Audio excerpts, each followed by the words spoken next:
ये वैज्ञानिक सोच को लेकर या अपने डिक्लेयर्ड एथिज्म को लेकर भी मुखर रहते हैं और अपने कहीं रैशनैलिटी की बात करते हैं।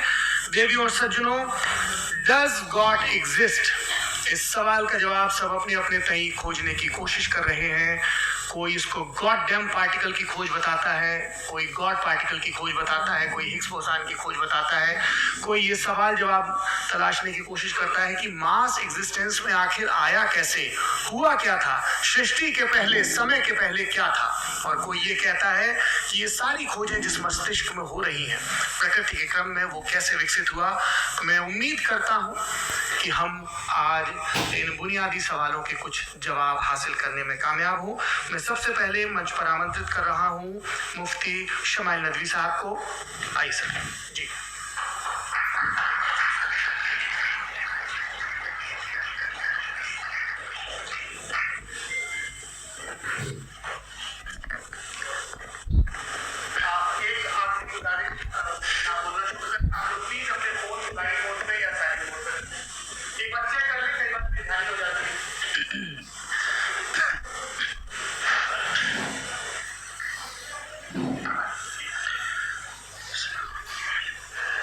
तमाम तारीफ़ें उस क्रिएटर के लिए जिसने इस यूनिवर्स को एक मकसद के तहत पैदा किया है। रिस्पेक्टेड जनाब जावेद अख्तर साहब, मिस्टर सौरभ द्विवेदी और respected audience, thank you all for being here today. आज की डिबेट में चूंकि हम बात करने वाले हैं डज गॉड एग्जिस्ट के टॉपिक पर, तो ये एक ऐसा टॉपिक है जिसके मुताल्लिक कोई भी डिसीजन लेने के लिए अलग अलग स्टैंडर्ड्स हो सकते हैं। लिहाजा डिबेट के शुरू में ये ज़रूरी है कि हम ये जान लें कि आज के इस टॉपिक में कौन सा स्टैंडर्ड सही होगा और कौन सा गलत होगा। सबसे पहला स्टैंडर्ड जिसे मैं समझता हूँ कि हमारे रिस्पेक्टेड जनाब जावेद अख्तर साहब बड़ी तेज़ी के साथ उसकी तरफ लपकेंगे, वो है साइंस। जबकि साइंस दर हकीकत खुदा के एग्जिस्टेंस को डायरेक्टली साबित करने या उसके एग्जिस्टेंस को डिनाई करने के लिए स्टैंडर्ड नहीं बन सकती। और उसकी वजह क्या है, ये मैं नहीं कह रहा, ये वो लोग कह रहे हैं जो साइंस के एक्सपर्ट्स हैं। नेशनल एकेडमी ऑफ साइंस कहती है science doesn't have the processes to prove और disprove the existence of God. Why? क्योंकि साइंस का ताल्लुक एम्पेरिकल एविडेंस से है और एम्पेरिकल एविडेंसेस का ताल्लुक हमारे नेचुरल और फिजिकल वर्ल्ड से है, जबकि गॉड नॉन फिजिकल और सुपर नेचुरल रियलिटी है। लिहाजा नॉन फिजिकल रियलिटी को आप उस टूल के साथ नहीं चेक कर सकते जिसका काम फिजिकल रियलिटी को तलाश करना है। लिहाजा आज इस डिबेट में गॉड की एग्जिस्टेंस को साबित करने या उसे डिनाई करने में साइंटिफिक एविडेंस को एक्सेप्ट नहीं किया जाएगा। दूसरा स्टैंडर्ड हो सकता है रेविलेशन, कि रेविलेशन के जरिए हम ये साबित करें कि गॉड एग्जिस्ट करता है या नहीं। लेकिन ये स्टैंडर्ड भी आज इररिलेवेंट है। क्यों? क्योंकि रेविलेशन मेरे नज़दीक सोर्स ऑफ नॉलेज है, वैलिड सोर्स ऑफ नॉलेज है, लेकिन हमारे जावेद अख्तर साहब के नज़दीक ये वैलिड सोर्स ऑफ नॉलेज नहीं है। लिहाजा आज की डिबेट में मैं एक भी एविडेंस किसी भी मजहबी स्क्रिप्चर से नहीं दूंगा ताकि जावेद अख्तर साहब के लिए वो अनएक्सेप्टेबल ना हो। तीसरा जो मेयार हो सकता है वो है ऑब्जर्वेशन, कि भाई कोई कहे कि हमें खुदा दिखाओ, अगर है तो दिखाओ, या ये कि खुदा के एग्जिस्टेंस पर एम्पेरिकल एविडेंस दो, तो ये है दर हकीकत गलत टूल का इस्तेमाल करना। ये ऐसा ही है कि जावेद साहब मुझसे ये मुतालबा करें कि मुफ्ती साहब आप मेटल डिटेक्टर के जरिए प्लास्टिक डिटेक्ट करके दिखाएं। अब चूंकि प्लास्टिक डिटेक्ट नहीं हो पा रही है लिहाजा plastic does not exist. No, you are using the wrong tool. इस टूल से प्लास्टिक को डिटेक्ट नहीं किया जाता। लिहाजा मैं समझता हूं कि गॉड के एग्जिस्टेंस पर एम्पेरिकल एविडेंस का मुतालबा करना एक बचकाना मुतालबा है और हमारे रिस्पेक्टेड जनाब जावेद अख्तर साहब इस स्टेज से अब बहुत आगे निकल चुके हैं। अब बचता है एक ही स्टैंडर्ड और वो स्टैंडर्ड है अक्ल, लॉजिक, रीजनिंग। और यही वो स्टैंडर्ड है जिसके तहत गॉड की एग्जिस्टेंस को साबित किया जाएगा या गॉड की एग्जिस्टेंस को डिनाई किया जाएगा। लेकिन चूंकि ये बहुत इंपॉर्टेंट और सेंसिटिव टॉपिक है, इसलिए लॉजिकल आर्ग्यूमेंट भी ऐसा होना चाहिए जो डेफिनेटिव हो, इनडेफिनेटिव ना हो, जो 2 और 2 4 की तरह बिल्कुल वाजे हो, जिसे लॉजिकली रिजेक्ट करना पॉसिबल नहीं हो। फॉर एग्जाम्पल हम कहें हमारे रिस्पेक्टेड मिस्टर सौरभ साहब, ये एक इंसान है और तमाम इंसान कॉन्शियस बीइंग है, लिहाजा नतीजा क्या निकला, हमारे सौरभ साहब भी कॉन्शियस बीइंग है। क्या ये इनडेफिनेट आर्ग्यूमेंट है या डेफिनेट आर्ग्यूमेंट है? ये डेफिनेट आर्ग्यूमेंट है, ये 2 और 2 की तरह वाजे है, इसमें किसी तरह जो है लॉजिकली इसको रिजेक्ट नहीं किया जा सकता। तो अगर आज हमारे जावेद अख्तर साहब ऐसी कोई अकली दलील और लॉजिकल एविडेंस दें खुदा के ना होने पर जो डेफिनेट भी हो, तो मैं ये ऐलान करता हूं कि यकीनन मैं उस एविडेंस को कबूल करूंगा और उस पर गौर करूंगा। लेकिन साथ में ये भी ऐलान कर देता हूं प्रेडिक्शन के तौर पर कि ऐसा कोई डेफिनेट आर्ग्यूमेंट कोई नहीं पेश कर सकता। दलील हम देंगे और डेफिनेटिव दलील देंगे, लॉजिकल दलील देंगे, ऐसी दलील देंगे जो एंटायर एथिस्टिक वर्ल्ड उसे रिफ्यूट नहीं कर सकती। चलें अब हम एक एग्जाम्पल सोचते हैं, एक सिनेरियो, सिंपल सिनेरियो, तमाम ऑडियंस से गुजारिश है, हम और आप एक आइसोलेटेड आइलैंड पर हैं, ऐसा आइलैंड जहां पे हमसे पहले कोई कभी नहीं गया। चलते चलते आपके सामने अचानक आपने देखा एक पिंक कलर की बॉल पड़ी हुई है। सबसे पहला सवाल आपके जहन में क्या आएगा कि ये बॉल यहाँ क्यों आई, कैसे आई, ये पिंक कलर की ही क्यों है, कोई और कलर भी हो सकता था, ये इसी शेप में क्यों है, कोई और शेप भी हो सकता था। नेचुरली आप इस तरफ पहुंचेंगे कि कोई ना कोई है जिसने इन स्पेसिफिक प्रॉपर्टीज के साथ इस बॉल को बनाया है और यहाँ पे रखा है। चूंकि आप जानते हैं कि ये जो बॉल है इसका एग्जिस्ट करना जरूरी नहीं है, ये एग्जिस्ट कर भी सकती थी, नहीं भी कर सकती थी, और एग्जिस्ट करना ही था तो किसी और फॉर्म में करती, किसी और कलर में करती। अब आप इस बॉल को एक्सपैंड करते चले जाएं, एक्सपैंड करते चले जाएं, एक्सपैंड करते चले जाएं, यहाँ तक कि ये बॉल यूनिवर्स के साइज की हो जाए। बताइए कि क्या साइज के बढ़ जाने से सवाल बदल जाएगा? हरगिज नहीं बदलेगा, अभी भी सवाल रहेगा ये यूनिवर्स कहाँ से आया, इन स्पेसिफिक प्रॉपर्टीज के साथ कहाँ से आया, क्यों आया, किसने बनाया, ये सवाल उस वक्त भी वैलिड रहेगा। लेकिन ये सवाल अगर हम जनाब जावेद अख्तर साहब से करें तो चूंकि इनका वर्ल्ड व्यू एथिस्टिक है, और सिर्फ इनका नहीं, मतलब जितने भी एथिस्ट हैं और एथिस्टिक वर्ल्ड व्यू को रखने वाले से अगर आप ये सवाल करें कि ये यूनिवर्स कहाँ से आया, तो इनका जवाब या तो आर्ग्यूमेंट फ्रॉम इग्नोरेंस होगा या डॉगमेटिक होगा। या तो ये कहेंगे कि मुझे नहीं पता कि ये कहाँ से आया, लिहाजा गॉड डज नॉट एग्जिस्ट, ये आर्ग्यूमेंट फ्रॉम इग्नोरेंस है। या ये कहेंगे कि ये यूनिवर्स खुद ब खुद बन गया, इसका मतलब ये है कि उस बॉल को भी खुद ब खुद बन जाना चाहिए। लेकिन बॉल के ताल्लुक से ये एक्सप्लेनेशन एक्सेप्ट नहीं की जाएगी कि खुद ब खुद बन गई, लेकिन यूनिवर्स के ताल्लुक से कर दिया जाएगा। इसे हम दूसरे अल्फाज में डॉगमा भी कह सकते हैं। दूसरी चीज, हमारे जावेद अख्तर साहब जरूर गॉड ऑफ गैप्स की मिसाल भी जरूर देंगे, और मिसाल देंगे कि पहले ज़माने में बिजलियां कड़कती थी तो लोगों ने किसी एक खुदा की तरफ, और बारिश होती थी तो दूसरे खुदा की तरफ मंसूब कर दिया, उनके पास दलील नहीं थी। ये हमारा वर्ल्ड व्यू है ही नहीं, ये हमारा वर्ल्ड व्यू है ही नहीं, क्योंकि नेचुरल फिनोमेना के प्रोसेस की इंटरप्रिटेशन को जान लेने से ये कहाँ से साबित हो गया कि गॉड एग्जिस्ट नहीं करता है। इस पर मैं इंशाल्लाह अभी आगे बात करूँगा। आप हजरात ये भी देखेंगे, और मैं ये एक्सपेक्ट करता हूँ कि हमारे रिस्पेक्टेड जनाब जावेद अख्तर साहब ज़रूर इमोशनल आर्ग्यूमेंट्स भी देंगे, जो कि एक लॉजिकल फेलेसी है जब बात आती है ट्रुथ को डिसाइड करने में। क्यों? मिसाल के तौर पर वो कहेंगे कि अगर गॉड है तो ईविल क्यों एग्जिस्ट करता है, जबकि मैं कहता हूँ ईविल का एग्जिस्ट करना गॉड के एग्जिस्ट करने की दलील उसके खिलाफ नहीं है। क्योंकि अगर गॉड है तो हम सब उसके सामने अकाउंटेबल हैं, और अगर हम अकाउंटेबल हैं तो अकाउंटेबिलिटी के लिए ईविल का मौजूद होना ज़रूरी है, उसके बगैर हम अकाउंटेबल नहीं हो सकते। और अगर हम अकाउंटेबल नहीं हैं तो हम जनाब जावेद अख्तर साहब से पूछेंगे कि आप बताएं कि फिर सफ़रिंग इस दुनिया में क्यों है? अगर खुदा नहीं है तो सफ़रिंग क्यों है? और उन लोगों के जज्बे का क्या जिनके अंदर सफ़रिंग के बाद इंतकाम लेने का जज्बा पाया जाता है और वो इस दुनिया से ऐसे ही चले गए, क्या उनकी सारी तकलीफें बेकार चली जाएंगी?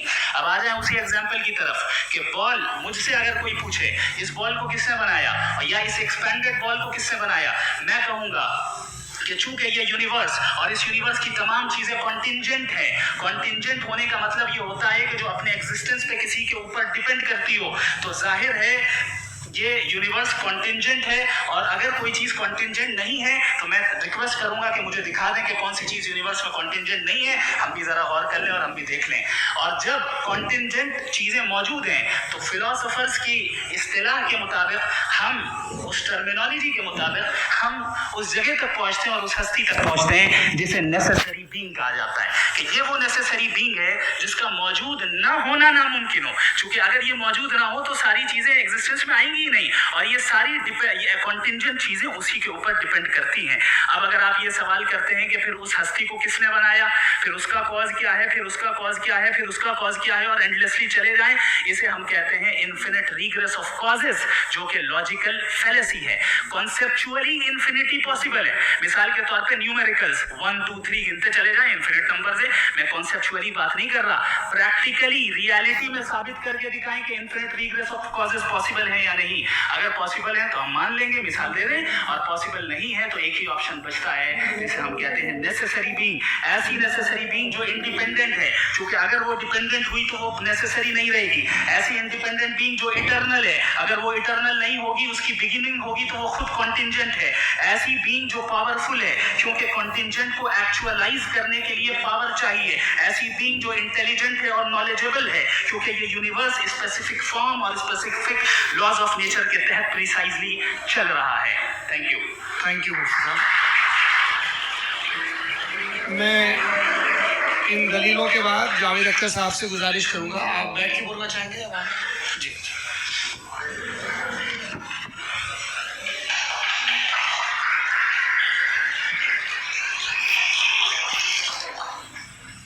पहले तो मैं मुफ्ती साहब को एक अच्छी खबर देना चाहूँगा कि मेरी नॉलेज साइंस के बारे में बड़ी मामूली है, तो आप फिक्र ना करें उसकी, लेकिन कुछ कॉमन सेंस है मुझ में। देखिए, ये खुदा का तस्वुर कोई नया तस्वुर नहीं है, ये सदियों से रहा है। ये कुछ रिलीजन 3000 साल पुराने होंगे, 4000 साल पुराने होंगे, लेकिन इंसान कोई 10,000 12,000 साल से एग्जिस्ट करता है होमो सेपियन की शक्ल में, और हमेशा कुछ ना कुछ मजहब रहे हैं। ये मजहब जाहिलों के नहीं थे, ये मजहब एक ऐसी ग्रीक सोसाइटी के थे जहाँ बड़े बड़े फिलोसफर पैदा हुए। ये मजहब इजिप्शियंस के थे जिन्होंने पिरामिड बनाए थे। ये रोमन्स के थे कि जिनका आर्किटेक्चर और सेनेट यानी पहली बुनियाद डेमोक्रेसी की, लिमिटेड थी मगर डेमोक्रेसी थी, ये उन लोगों ने किए थे। तो इनका जो जुपिटर था, रा था, ज़्यूस था, उन्हें उस पर इतना ही एतमाद था जितना आज किसी मजहबी आदमी को अपने खुदा पे होगा। क्रिश्चियनिटी आने से पहले यूरोप में एक मजहब था जर्मेनिक रिलीजन, उसका एक खुदा था, उसकी एक बीवी थी, उसके 2 बेटे थे, एक बेटी थी। फिर जर्मनी में जब यूरोप में क्रिश्चियनिटी आई तो वो खुदा, उसकी बीवी और पूरे ख़ानदान चला गया। तो हमने, अगर हम हिस्ट्री देखें तो खुदा जो है वो ज़्यादातर फ़ानी है, वो हमेशा रहे नहीं, और वो जो लोग इन्हें मानते थे उनको आप कहें तो जाहिल थे, उन्हें तो कुछ पता ही नहीं था। ऐसा नहीं है, वो अपने वक्त में बड़े काबिल लोग थे और अपने वक्त में उन्होंने बड़े बड़े काम किए हैं, फिलोसफर थे, साइंटिस्ट थे, लेकिन उनका मजहब कहाँ गया, उनके खुदा कहाँ गए? आज जो खुदा हैं दुनिया में लोग उन्हें मानते हैं। आपको क्या मालूम कि कितने वर्षों के बाद क्या होने वाला है? हम यूरोप में देखते तो चर्च खाली हैं। तो वक्त के साथ चीज़ें बदलती हैं।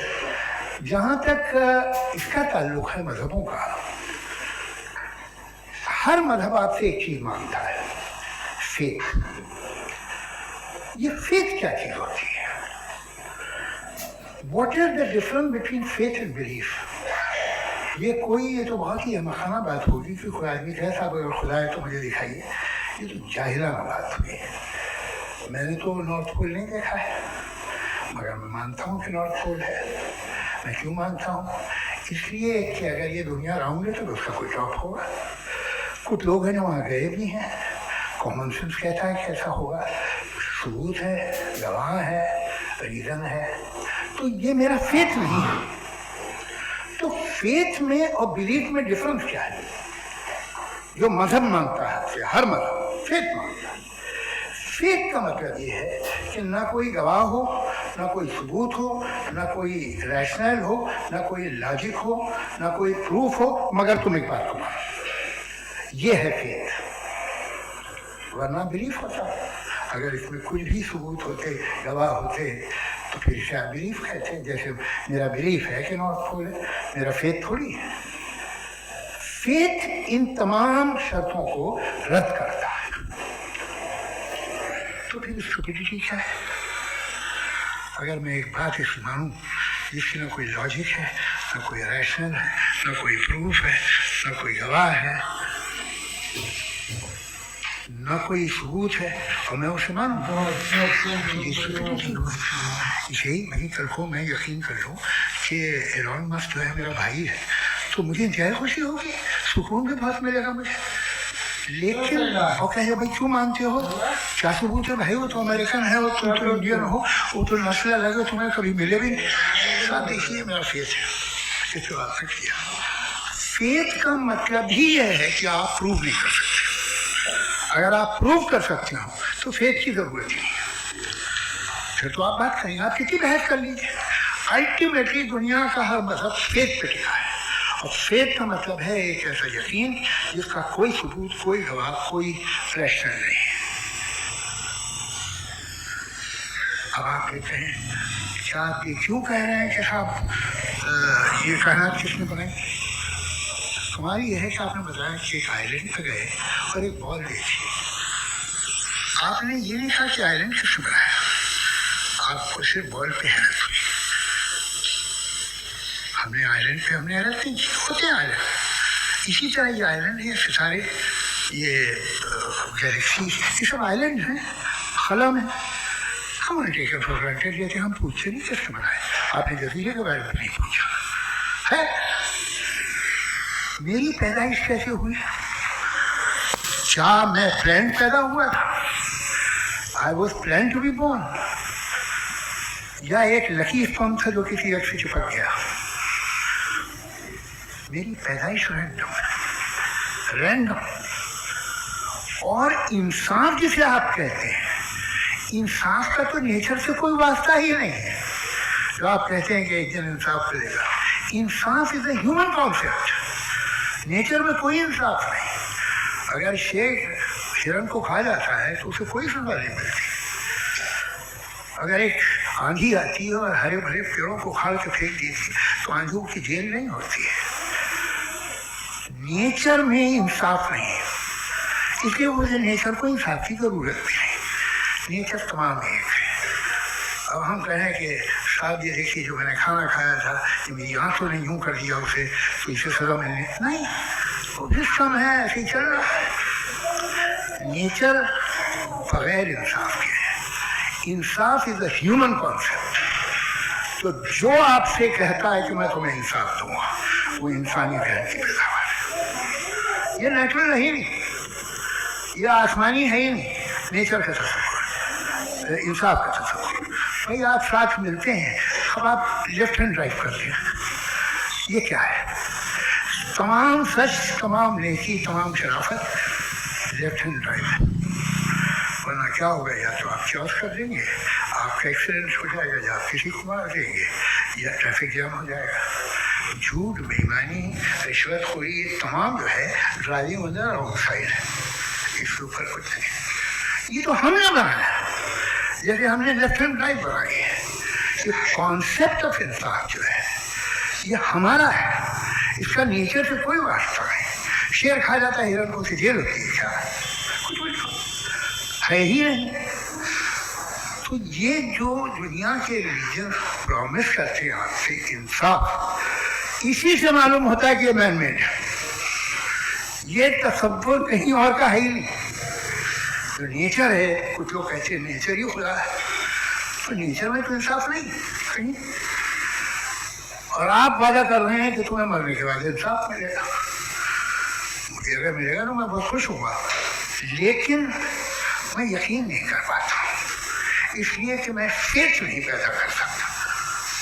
The very fact that religion demand faith, इसका मतलब है कि उनके पास जस्टिफिकेशन नहीं है। अच्छा साहब, फिर रिलीजन अगर मॉडरेशन में है, कोई सभी नहीं, वो आप में कुछ खूबियाँ भी पैदा करता होगा, देखिए उससे ये फ़ायदा है वो फ़ायदा है।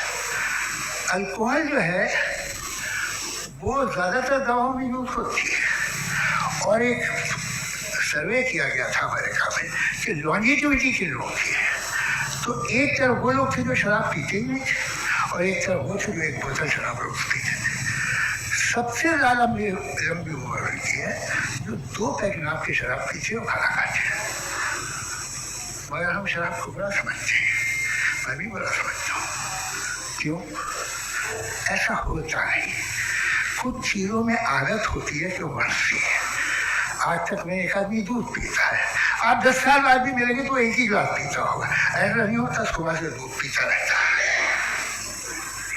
बिल्कोहलिक मैंने नहीं देखे, अल्कोहलिक होते हैं। ये टेंडेंसी है मजहब की कि वो बढ़ता है, जैसे कैंसर बढ़ता है, जैसे शराब बढ़ती है। कुछ लोग होंगे जो उसे सही तरह से यूज़ करते हैं, मुझे यकीन है कि हमारे मुफ्ती साहब भी उनमें से एक हैं, बहुत खुशी हुई मुझे इनसे मिलकर। लेकिन कितने लोग हैं कि आज आप देखते हैं दुनिया में जो तबाहियाँ हैं, इनमें कितना हाथ है उन लोगों का जो बिलीवर कहते तो मजहब ये नहीं कहता, ना कहता होगा, मगर जब ये मजहब पीते हैं तो ऐसे बिहेव करते हैं। थोड़ा सा अगर हो तो शायद बहुत अच्छी बात, लेकिन शराब पॉलिसी नहीं रहती, उसमें टेंडेंसी है पहले। थोड़ा सा अगर 2-3 कैंसर के सेल हो ना बॉडी में तो आदमी सिम रहेगा, लेकिन वो 2-3 सेल नहीं रहते, वो मल्टीप्लाई होते हैं। जावेद साहब, टाइम पूरा हो गया। टाइम हो गया तो बस बात खत्म हो गई। अच्छा, मुझे कुछ और कहने को था भी नहीं। जी, मैं पहले जवाबी दौर के लिए इनवाइट कर रहा हूँ मुफ्ती साहब को। Your rebuttal round 1, you have 7 minutes.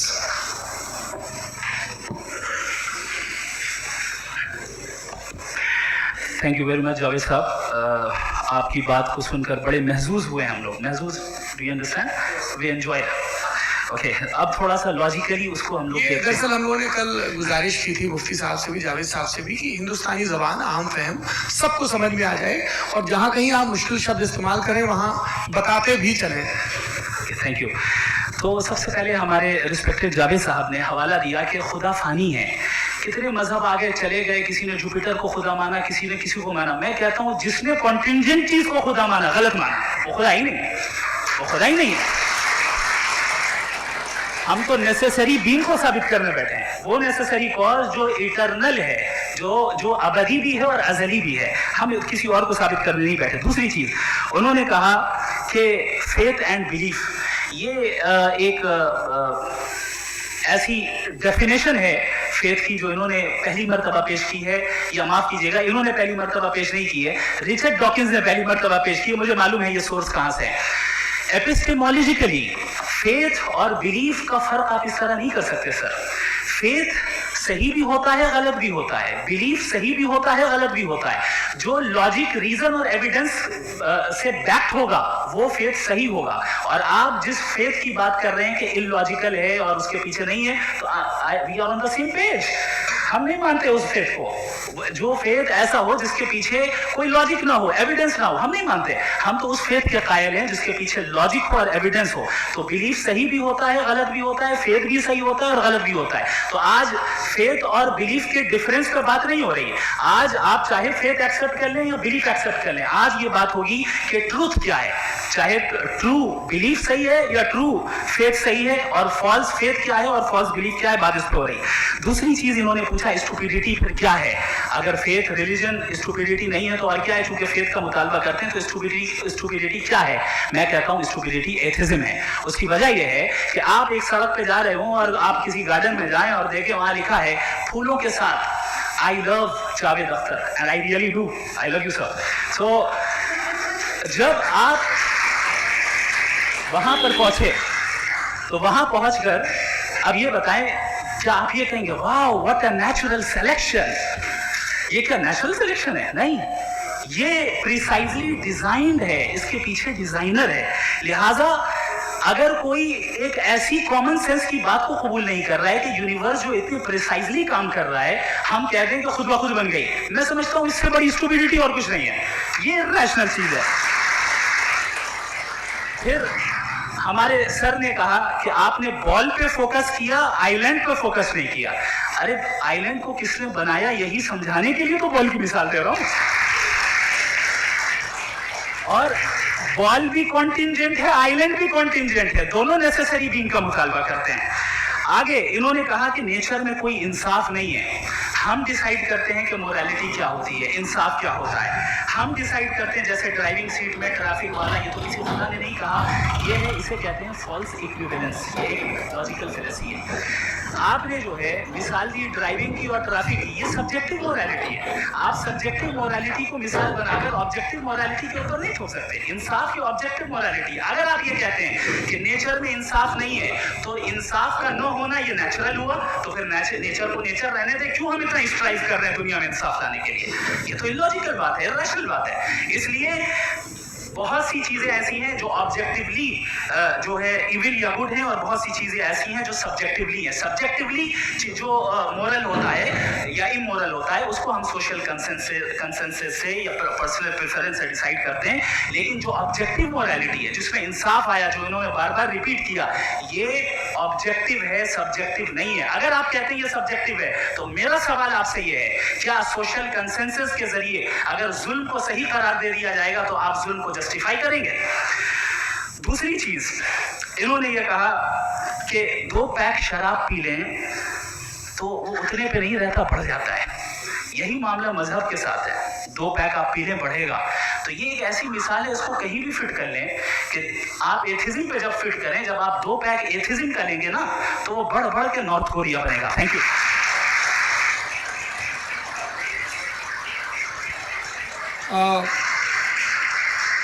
First round के रिबटल के लिए मैं जावेद साहब को इनवाइट कर रहा हूँ। आपके पास 7 मिनट का वक्त है, रीसेट कर दीजिएगा प्लीज। मुझे इस बात की खुशी है कि मुफ्ती साहब ने भी मान लिया कि नेचर में कोई इंसाफ नहीं है। तो कोई भी चीज़ जो इंसान ने नहीं बनाई है उसमें इंसाफ नहीं होता है। एक बात मैं आपसे अर्ज करूँगा, पता लगा लीजिएगा, ये जो आप बाग में जाते हैं बेहद खूबसूरत फूल देखते हैं ना, इनमें से कोई नेचुरल नहीं है। ये सारे फूल क्रॉस करके बनाए गए हैं। जो जंगल में फूल होते हैं नहायत मामूली होते हैं, ये फूल इंसानों ने बनाए हैं। जो आप बाग में देख के वाह वाह कहते हैं, ये इंसानों के बनाए हुए हैं। डिफरेंट फूलों को क्रॉस करके, डेवलप करके, फिर क्रॉस करके इस तरह से बनाए गए। नेचुरल फ्लावर नहीं, किसी जंगल वीरान में जाके आप गुलाब के फूल नहीं देखेंगे। ये सब बनाए हुए इंसान ने, बहुत से काम इंसान ने किए हैं। बाकी है कि आपने मेरी एक बात का जवाब नहीं दिया, जिससे मुझे शिकायत है कि फेथ क्या है और आप फेथ मांगते क्यों हैं मुझसे? आप तो लॉजिकल हैं, आपके पास तो सारे रैशनल्स हैं, आपके पास सारे सबूत हैं, तो आपको फेथ की डिमांड क्यों करते हैं कि भाई तुम सरेंडर कर दो और सवाल मत करो? कोई मजहब सारे सवाल करने की इजाज़त नहीं देता है और मना करता है कि ज़्यादा सवाल ना करो, बह जाओगे तुम। आप क्यों रोकते हैं? हकीकत ये है कि इंसानी तारीख क्या है। इंसानी तारीख ये है कि दुनिया में 2 तरह के लोग हुए हैं। एक वो जिन्होंने अपनी लाइल्मी की परस्तिश की है, दूसरे वो जिन्होंने अपनी इग्नोरेंस या लाइल्मी से झगड़ा किया है और मालूम किया है कि क्या है। ये जो आप कह रहे हैं, आज आप हैरान हैं कि भाई ये यूनिवर्स कैसे बनी। लोग हैरान थे कि सूरज डूबता है तो इधर से कैसे निकलता है, और आप एक कदम जाके हमेशा का मानने को तैयार है, एक कदम पीछे मत जाइए। भाई आप इसके बाद जाते हो, कहते सवाल न करना कि ये कहाँ से आया, ये पावर तो हमेशा से हमेशा रहेगी। तो आप यूनिवर्स के बारे में मानने में क्या तकलीफ है? एक कदम पहले रुक जाइए। ये हमेशा से थी या नहीं थी हमें मालूम नहीं है, और ये कहना कि हमें मालूम नहीं है, कमाल ये है कि दुनिया के सारे मजहब सब जानते हैं ये दुनिया कैसे बनी थी, कैसे मिटेगी, मरने के बाद क्या होगा, इनको सब इल्म है। इनको किसी को डायनासोर होते थे पहले ये नहीं पता था, किसी को नहीं। किसी भी दुनिया की मजहबी किताब में डायनासोर का जिक्र नहीं है, लेकिन बाकी सब बातें, how to make universal for easy lessons and बाकी सब पता है। जिसको सब पता है वो गड़बड़ है। हम में ये इंकिसार, ये ह्यूमिलिटी होनी चाहिए कि हम ये कहें कि हमें ये बहुत सारी बातें नहीं मालूम, लेकिन हम उनकी परस्तिश न करना, अपनी लाइल्मी को की परस्तिश न करें, हम उसे पता लगाने की कोशिश करें। जिस दुनिया में आप बैठे हैं सर, ये हॉल जो है, ये इलेक्ट्रिसिटी जो है, ये माइक जो है, जिस हवाई जहाज से आप आए थे, वो जिस कार से आप यहाँ आए हैं, ये सब उन लोगों की बनाई हुई है जिन्होंने सवाल किए थे। ये दुनिया जिसमें आप आज आराम से हैं, ये उन लोगों की बनाई है कि जिन्होंने सवाल किए थे, और हर स्टेज पे इन सवालों को मकरूह कहा गया था, गलत कहा गया था। आप जरा तारीख पढ़िए, बड़ी दिलचस्प किताब है बर्ट्रैंड रसेल की,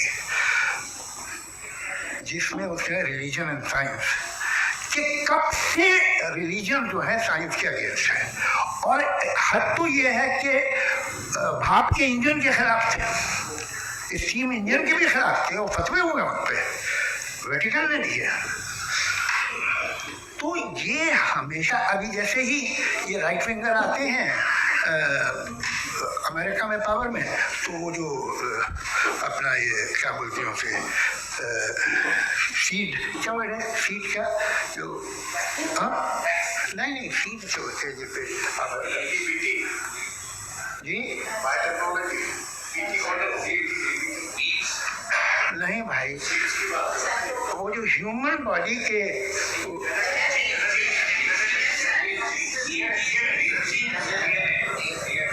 उस पर रिसर्च बंद हो जाती है, रिपब्लिकन नहीं करने देते। अभी इतना डर क्या है तुम्हें? एक ज़माने में बहुत नाराज थे ये सारे मजहबी लोग कि ये इंसान तो इंसान बनाने की कोशिश कर रहा है। आपको क्या तकलीफ भाई, बना ले तो बना ले रहे, तो ये खौफ क्या है? और ये सब आज जो आप कह रहे हैं नामुमकिन है, ये कैसे हुआ? मुझे एक किस्सा याद आता है। जब मैं छठी क्लास में था तो मैं मैथमेटिक्स में बहुत वीक था, तो एक टीचर रख दिया गया, उसने 1 2 3 4 5 6 7 तो सिखा दिया मुझे। वो दिन मैं भूल नहीं सकता हूँ मुफ्ती साहब, जिस दिन उसने ये बताया कि 1/2 क्या होता है और 3/4 क्या होता है, मुझे ऐसा लगा कि मेरा सर बीच से फट जाएगा। ये आदमी कह रहा है कि जो दीवार के अंदर जाओ, वो करते हुए आज हंसता हूँ मैं इस बात पे। तो आज जो बातें आपके जहन से बिल्कुल परे हैं और आप हैरान होते हुए देख के, एक वक्त आएगा कि मामूली लगेंगे, और हुआ है। आपकी इंसानी तारीख ही है। इतनी जल्दी सारे फैसले आप मत कर लीजिए, थोड़ा ये ह्यूमिलिटी रखिए कि भाई ये हमें नहीं मालूम। ये कहने में क्या है, ये यूनिवर्स कहाँ तक फैली, ये कब से है और कब तक रहेगी, हमें नहीं मालूम। आपने फैसला कर लिया कब बनी, ये आपके हिसाब से कोई 14 बिलियन ईयर बनी जो समझा जाता है। उससे पहले हजारों करोड़ों अरबों साल तक खुदा बैठा क्या कर रहा था? खामोश बैठा था, ऐसी जमाइयाँ ले रहा था। फिर उसे आइडिया है, यार एक काम करते, वक्त अच्छा गुजर जाएगा, यूनिवर्स बनाते।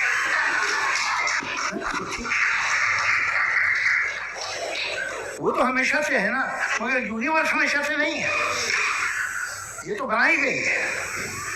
और उससे पहले क्या था, इनका क्या काम था? कैसी बात है, ये बड़ा आसान है। जो बात हमें आज धीरे धीरे पता चली है, बरसों 2000 और 2500 साल पहले आपको किसी ने बता दिया कि क्या था, आप मान गए, और तब से वही मान रहे हैं जो 2500 साल पहले कहा गया था। सब कुछ बदल गया है, सॉल्व हो रही है चीज़ें। अभी साइंस बिल्कुल दावा नहीं करती, या कोई फिलोसफर ये दावा नहीं करता कि हमें सब मालूम, बल्कि वो कहता है कि हमें जितना मालूम होता है उससे ये मालूम होता है कि हमें कितना कम मालूम। तो हम अपनी जहालत से लड़े, उसकी परस्तिश ना करें। जी थैंक यू सो मच। मैं तर्कों की श्रृंखला में राउंड 2 के लिए मुफ्ती साहब को आमंत्रित कर रहा हूँ। आपके पास एक बार फिर से 7 मिनट का वक्त है। शुक्रिया। जनाब जावेद अख्तर साहब कई मरतबा दोहरा रहे हैं कि फेथ का मतलब बताइए, फेथ का मतलब बताइए। मैंने बता दिया, फेथ सही भी होता है, गलत भी होता है। और आज हम फेथ पे बात नहीं कर रहे, हम ट्रूथ और डज गॉड एग्जिस्ट पे बात कर रहे हैं। क्या डज गॉड एग्जिस्ट, ये ट्रूथ यानी गॉड है या नहीं है, इसमें से दोनों ट्रूथ क्या है। अब आप उसे फेथ कह लें, बिलीफ कह लें, नॉट माई बिजनेस। उसके बाद आपने कहा कि भाई सवाल करने से मजहब रोकता है। मैं कहता हूं जो रोकता है वो रोकता होगा, मैं नहीं रोकता, बल्कि सवाल करें, सवाल करना चाहिए। सवाल कर करके तो हम आगे बढ़ते हैं, तरक्की करते हैं, और इसीलिए मैं आज यहाँ पे आया हूँ। लेकिन सवाल सिर्फ खुदा से नहीं होगा, आपसे भी होगा। सवाल एथिज्म से भी होगा, सवाल सिर्फ मजहब से नहीं होगा, सबसे होगा। और आज मैं सवाल करूंगा और उम्मीद है कि आप जवाब देंगे। अभी तक आपने वैसे कॉन्टिंजेंसी आर्गुमेंट का कोई जवाब नहीं दिया। चलें, आपने कहा यूनिवर्स के बारे में इटर्नल क्यों नहीं बोल देते। ये चूंकि लॉजिकली पॉसिबल ही नहीं है कि यूनिवर्स इटर्नल हो। यूनिवर्स एक कॉन्टिंजेंट चीज है जो टाइम एंड स्पेस के पाबंद है, टाइम एंड स्पेस से बाउंड है। जो टाइम एंड स्पेस से बाउंड होगा वो कॉन्टिंजेंट होगा, जो कॉन्टिंजेंट होगा वो उसकी बिगिनिंग हुई होगी, जिसकी बिगिनिंग हुई होगी वो इटर्नल नहीं हो सकता। ये तो कॉमन सी बात है। आपने कहा कि किसी मजहबी किताब में डायनासोर का जिक्र नहीं है। अफसोस कि आज तक किसी मैथमेटिक्स की किताब में मुझे डायनासोर का जिक्र नहीं मिला। तो इसका मतलब मैथमेटिक्स की किताब बेकार है? नहीं, उसका वो टॉपिक नहीं है। रेवलेशन का और मजहबी किताबों का टॉपिक ये नहीं है कि आपको आके बताएं साइकिल कैसे बनाते हैं, या आकर ये बताएं कि जो है डायनासोर कब था। वो तो मोरालिटी सिखाने आया है, गॉड के बारे में बताने आया, नॉन फिजिकल रियलिटी की हकीकत को सिखाने के लिए आया। रिलीजन साइंस को रोकता है? नहीं रोकता। अगर रोकता है तो गलत करता है। रिलीजन साइंटिज्म को रोकता है, जिसमें हमारे जावेद साहब मुख्तलिफ। साइंस और साइंटिज्म में फर्क है। साइंटिज्म ये है कि आप समझें कि साइंस और साइंटिफिक मेथोडोलॉजी ये नॉलेज को हासिल करने का वाहिद सोर्स ऑफ नॉलेज है। ये है साइंटिज्म। हम इसे रिजेक्ट करते हैं। हम साइंस को तो तरक्की करते हैं, भाई आप हमारी पूरी तारीख कर लें, पढ़ लें तो आपको पता चल जाएगा। बहरहाल ये अलग टॉपिक है।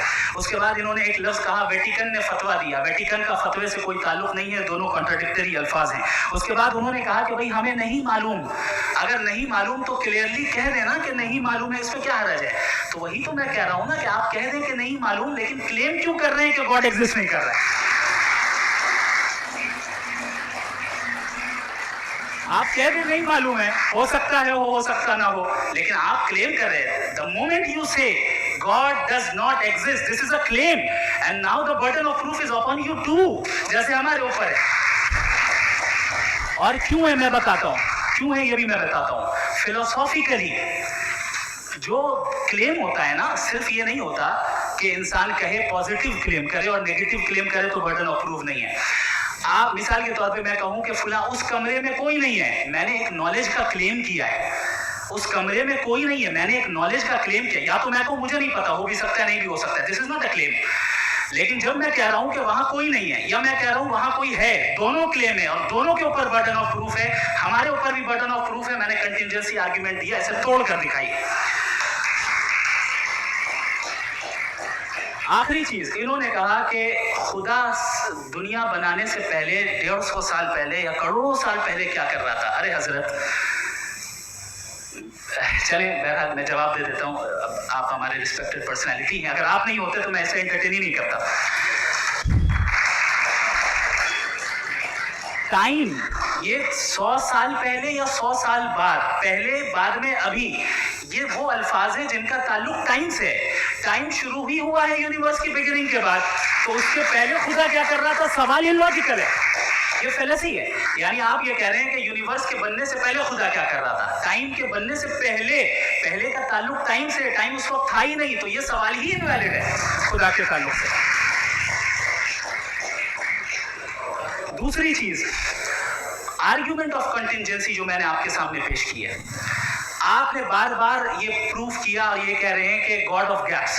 देखिए पहले नहीं मालूम था, साइंस ने कर दिया। सिंपल की मिसाल से मैं समझा देता हूँ। जिस गैप्स की आप बात कर रहे हैं ना, साइंस उन गैप्स को जिन चीज के जरिए भी प्रूव करेगा वो कॉन्टिजेंट ही होगा। आप चाहे वो फोर्स हो, मैटर हो या एनर्जी हो। लिहाजा सवाल हमारा उस वक्त भी वैलिड होगा जब तक कि आप नेसेसरी बीइंग पे ना आ जाएं।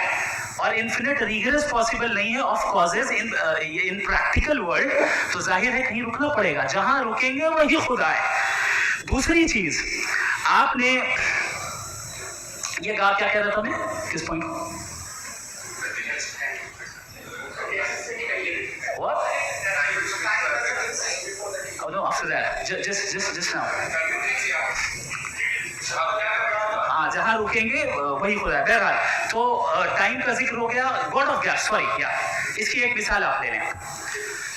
एक कार है, एक साहब ने देखा कि भाई कार जो है उसके व्हील्स कितने अच्छे लगे हुए हैं सही जगह पे, स्टीयरिंग जो है कितने अच्छे जगह पे लगी हुई, और सीट्स कितने वेल डिजाइंड है, कितनी प्रिसाइजली ये कार काम कर रही है, तो जरूर कोई ना कोई इसे क्रिएट किया है, किसी ने क्रिएट किया है। अब जावेद साहब आए और कह रहे जनाब बोनेट खोलिए, इसमें इंजन है, इंजन इस कार को चला रहा है, hence prove no one has created the car. This is illogical, this is irrational. आपने इंजन के जरिए उस गैप को तो साबित किया, लेकिन क्या उससे कार की जो क्रिएशन है और उसका जो क्रिएटर है ये इम्पॉसिबल हो जाए? ऐसा पॉसिबल है? उसका सवाल खत्म हो जाए, ऐसा पॉसिबल है? नहीं। आपने गैप्स को फिल करके, कंटिंजेंट चीज़ों से गैप्स को फिल करके हमारे ऑब्जर्वेशन को और ब्रॉड कर दिया। अब हमें और पता चल गया कि ये जो कार है इसका सिस्टम कितना ज़्यादा कॉम्प्लेक्स है। पहले कम समझते थे, अब कॉम्प्लेक्सिटी और ज़्यादा वाज़ेह हो गई। अब हमें समझ में आ रहा है कि हमारी सर्टेनिटी और बढ़ गई कि ज़रूर इस कार को किसी न किसी ने बनाया। यही मामला यूनिवर्स का है। साइंस हमेशा फिजिकल वर्ल्ड की चीज़ों को ही फिल करती जाएगी और फिजिकल चीज़ों से ही करती जाएगी, चूंकि एम्पेरिकल एविडेंस का ताल्लुक फिजिकल वर्ल्ड से।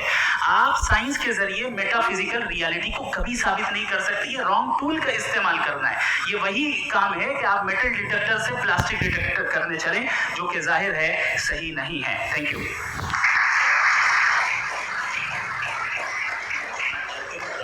जी, ये आर्ग्यूमेंट का राउंड 2 है। 7 मिनट। पहले तो मैं आपसे अर्ज करूं कि आपने कहा कि जब कायनात ही नहीं थी तो वक्त भी नहीं था, कुछ भी नहीं था। कैसे नहीं था? खुदा था, एक एग्जिस्टेंस तो था ना खुदा का। तो जब खुदा था तो वक्त भी होगा।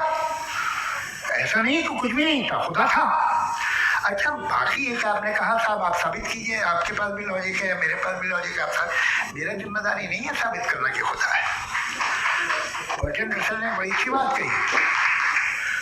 बर्टन रसल ने बड़ी अच्छी बात कही है। मैं आपसे अगर ये दावा करूं कि एक चाय की केतली मरीख के चारों तरफ घूम रही है, मार्स के चारों तरफ, तो ये आपका काम नहीं है कि आप साबित करें कि कोई चाय की केतली नहीं है। ये मेरा काम है, मैंने दावा किया है। ये दावा तो मजहबी लोग करते हैं कि खुदा है। मैं क्यों साबित करूं कि नहीं है? जब तक आप मुझे कन्विंस नहीं कर दें मैं नहीं मानूंगा। आपकी जिम्मेदारी है, मेरी जिम्मेदारी नहीं है।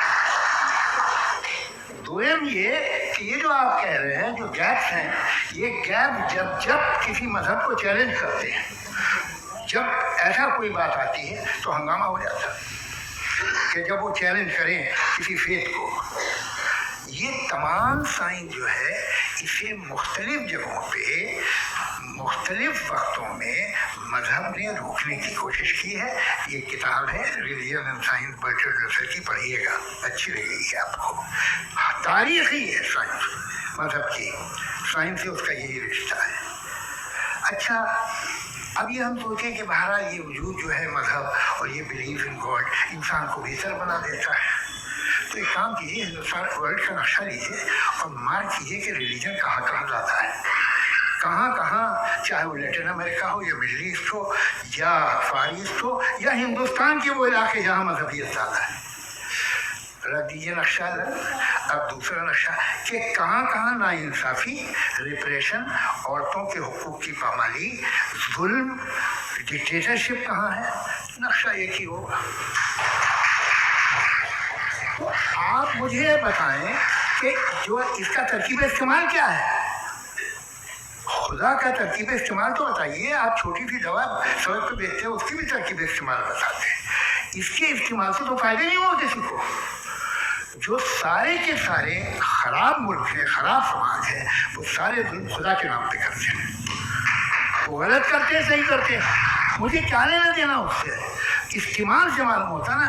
एक विस्की की बोतल कभी शायद देखी हो आपने, लाल रंग की होती है, उस पर रोशनी और छपड़ा इंतहाई खूबसूरत लगती है, क्या बिगाड़ रही है किसी का। उसका इस्तेमाल गलत है, इसलिए आप उसे नापसंद करते हैं। इसका इस्तेमाल गलत है, इस तसव्वुर का इस्तेमाल ही गलत है और हमेशा से गलत हुआ है। आप देखिए, सारी तारीख देख लीजिए, आज देख लीजिए, हिंदुस्तान देखिए, दुनिया देख लीजिए, क्या हो रहा है। इसे कैसे इस्तेमाल कर रहे हैं फेथ वाले लोग? क्या फेयर हैं, जस्ट हैं, जो अपने खुदाओं पे यकीन रखते हैं? वो किस तरह के लोग हैं? वो लोगों को इंसाफ देते, वो बेहतर इंसान बने। तो इस दवा का फ़ायदा क्या है? चलो बहुत फ़ायदा हो रहा तो मैं इस्तेमाल कर लूँगा, तो मुझे तो इस दवा का कोई फ़ायदा दिखता ही नहीं। मुझे तो ऐसा लगता, मैं एक और बात बताऊँ, अगर कोई आदमी मजहबी है और अच्छा आदमी है तो मैं उसकी बहुत इज्जत करता हूँ, इसलिए कि मेरा ख्याल है मजहबी आदमी का अच्छा होना मुझसे अच्छा होने से ज़्यादा मुश्किल है। भाई हर चीज़ की एक लिमिट है, आप इतना भाग सकते इतना नहीं भाग सकते, इतना वजन उठा सकते इतना नहीं उठा सकते, इतना दूर देख सकते इतना दूर नहीं देख सकते। उसी तरह कॉमन सेंस कहता है कि आप में नेकी का भी एक कोटा होगा। अब आप अगर सुबह जाते हैं अपनी इबादत गाह और इबादत करते हैं तो बाहर निकलते हैं तो आप तो ये महसूस करते हैं कि आपने एक बहुत अच्छा काम किया, आपकी नेकी का बहुत बड़ा कोटा खर्च हो गया जिससे किसी का कोई फायदा नहीं हो। मैं तो नहीं जाता हूँ तो मुझे तो किसी को खाना खिलाना पड़ेगा, किसी बेवा की मदद करनी पड़ेगी, मैं अपना कोटा कैसे तब्दील करूँ? आप अपना कोटा सारे मजहबी लोग इंतहाई यूजलेस कामों में यूज़ करते हैं, उसके बाद भी अगर आप में बच्ची है थोड़ी सी शराफत तो भाई वाह क्या बात है।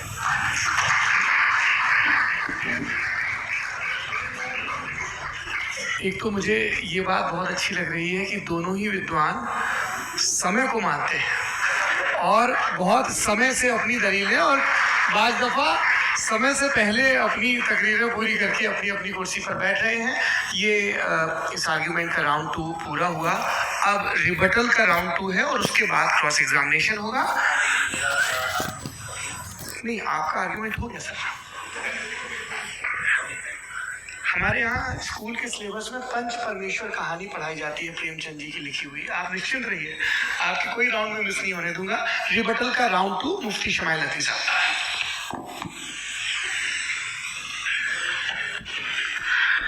असल में जो हकीकी प्रॉब्लम है, असल प्रॉब्लम है वो ये है कि जावेद साहब के पास कॉन्सेप्ट ऑफ गॉड क्लियर नहीं है।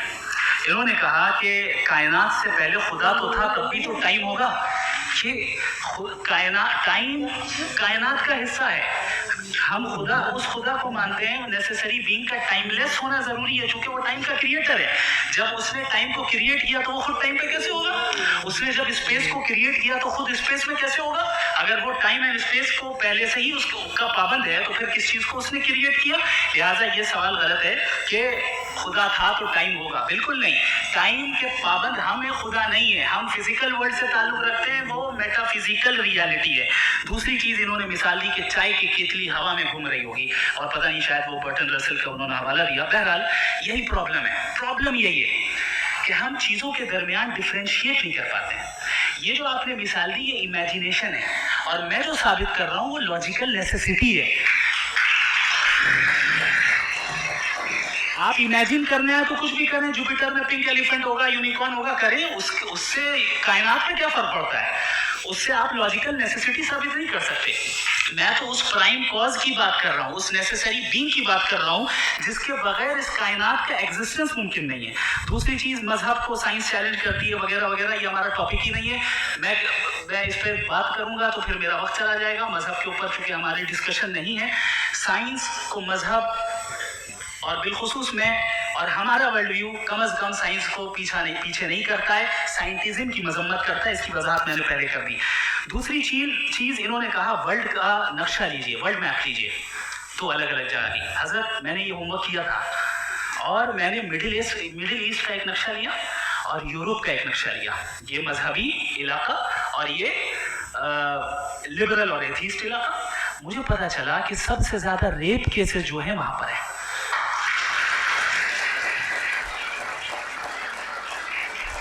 मुझे ये पता चला यूएन की रिपोर्ट के मुताबिक, मैं ये अपने घर से नहीं लेके आ रहा, कि जो वर्किंग वुमेन है यूरोपियन कंट्रीज में उसमें 81% वुमेन सेक्सुअल हैरेसमेंट का वर्क में शुमार हो रही है। ये मिडिल ईस्ट में नहीं हो रहा है, वो मजहबी लोग हैं इसलिए नहीं हो रहा है। दूसरी चीज़, आपने ये कहा कि मजहबी आदमी का अच्छा होना हमारे अच्छे होने से बहुत मुश्किल है, बहुत मुश्किल है। तो इसका मतलब ये है कि गॉड के अलावा आपके पास अच्छे और बुरे का कोई स्टैंडर्ड है। मैं चाहूँगा कि कन्वर्सेशनल स्टाइल वाले डिस्कशन और सेगमेंट पे इसी पे बात कर लेते हैं। Thank you very much.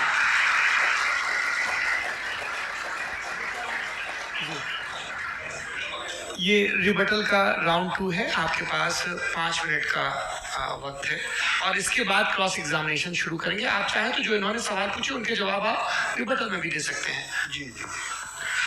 देखिए, पहले तो ये बात कि ये मिसाल गलत नहीं है, गलत है। इन्होंने पहले ही हमको डिसार्म कर दिया। पहले अकल से मामला सॉल्व नहीं हो सकता, लॉजिक से आप पहुंच नहीं सकते। ये एक मेटाफिजिकल चीज़ है। मेटाफिजिकल अजीब सा लफ्ज़ है, ठीक से किसी को माने नहीं मालूम इसके, तो ऐसा लगता है कुछ बड़ी चीज़ है। अरे भाई, क्या होता है मेटाफिजिकल, बताओ, खड़ियो। ये एक लफ्ज़ है जो कहीं भी इस्तेमाल हो जाता है।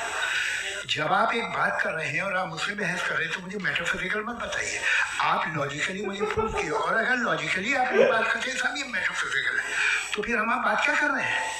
मेरा आपका किस ज़बान में कॉन्वर्सेशन हुआ?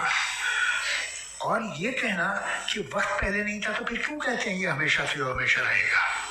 हमेशा वक्त है, तो आप कैसे कहते हैं वो हमेशा से है और हमेशा रहेगा? हमेशा का मतलब है कोई वक्त, अगर वक्त ही नहीं है तो हमेशा कैसे? महाराज रहेगा। अब मैं ये देखता हूँ, आपने कहा ना कि वहाँ रेप ज़्यादा होते हैं, तो हम एक बात देखते हैं कि दुनिया जिस पे वो कादर मुतलक है, जिसकी मर्जी के बगैर पत्ता भी नहीं हिलता, ओमनीपोटेंट है, ये दुनिया चल कैसे रही है? और इस दुनिया का हाल क्या है? 43,000 बच्चे जो 10 साल की उम्र से कम थे वो गाजा में मरे। भूख से काला हांडी में बच्चे मरते हैं और डिप्थीरिया से मरते हैं। डिप्थीरिया अजीब मर्ज है, गले में जाली मरना शुरू होती है, बच्चा नीला हो जाता है, गरीब का बच्चा, इसलिए कि उपास है। ये कादरे मुतलक है जो जायशत है, इसे आप दुआएं मांगते हैं हमारी ये काम करते वो करते, तो इसका मतलब डे टू डे लाइफ में वो इंटरफेयर करता है और ये देख रहा है वो। अगर वो वाकई भी है फॉर डिस्कशन से, तो मैं जब दुनिया देखता हूँ तो मेरे दिल में उसके लिए कोई इज्जत नहीं पैदा होती। क्या कर रहे हो तुम? पूरे ऑल पावरफुल हो, ओमनीपोटेंट हो, ओमनी प्रेजेंट हो, तुम तो वहाँ गाजा में रहे होगे ना, तुम्हारे जगह हो। तुम देख रहे थे कि बच्चे की कैसे धज्जियाँ उड़ गई, तुम देख रहे थे और तुम चाहते हो मैं तुम्हारी परस्तिश करूँगा और तुम हो भी। अरे यार, इससे अच्छे तो हमारे चीफ प्राइम मिनिस्टर है, कुछ तो ख्याल करते हैं। आप किसकी इबादत कर रहे हैं? अगर वो है भी, ये दुनिया नाइंसाफी से, जुल्म से, जबर से, तशद्दुद से भरी हुई है। और आप ये मत कहिएगा कि वो देख रहा है और वो बताएगा एक दिन। अगर वो देख रहा है और इंटरफेयर नहीं करता तो आप दुआ क्यों मांगते? आप कहते मेरा ये काम करा दे, इसका मतलब है वो दखल दे सकता है, वो आपको नौकरी दिलवा सकता है, भले दूसरे आदमी को ना मिले, मगर आपका काम कर देगा क्योंकि आपने दुआ मांगी है। तो जब वो आपको नौकरी दिला सकता है, लड़की की शादी कर सकता है, बेटे को ग्रीन कार्ड दिलवा सकता है, तो कम से कम ये जो मर रहे हैं बच्चे, इनको रोक से कुछ तो करे। मुझे तो दुनिया में इस दुनिया का कोई मालिक है, इसका ओमनीपोटेंट कोई रूलर है और ये दुनिया ऐसी चल रही है। मैं तो चाहूँगा कि भाई लाओ, अगर हो तो बड़ी शर्मिंदगी की बात है। शुक्रिया।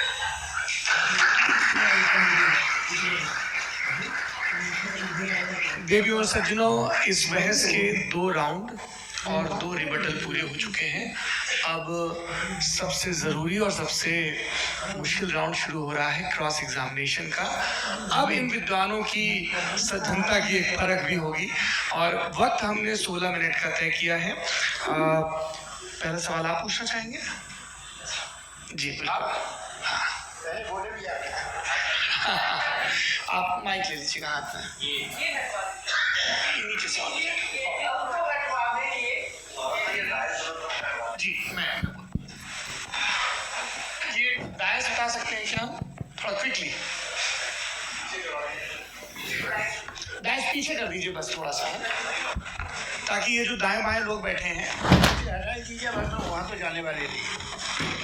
आराम से आराम से दोनों तरफ से हटा दीजिए।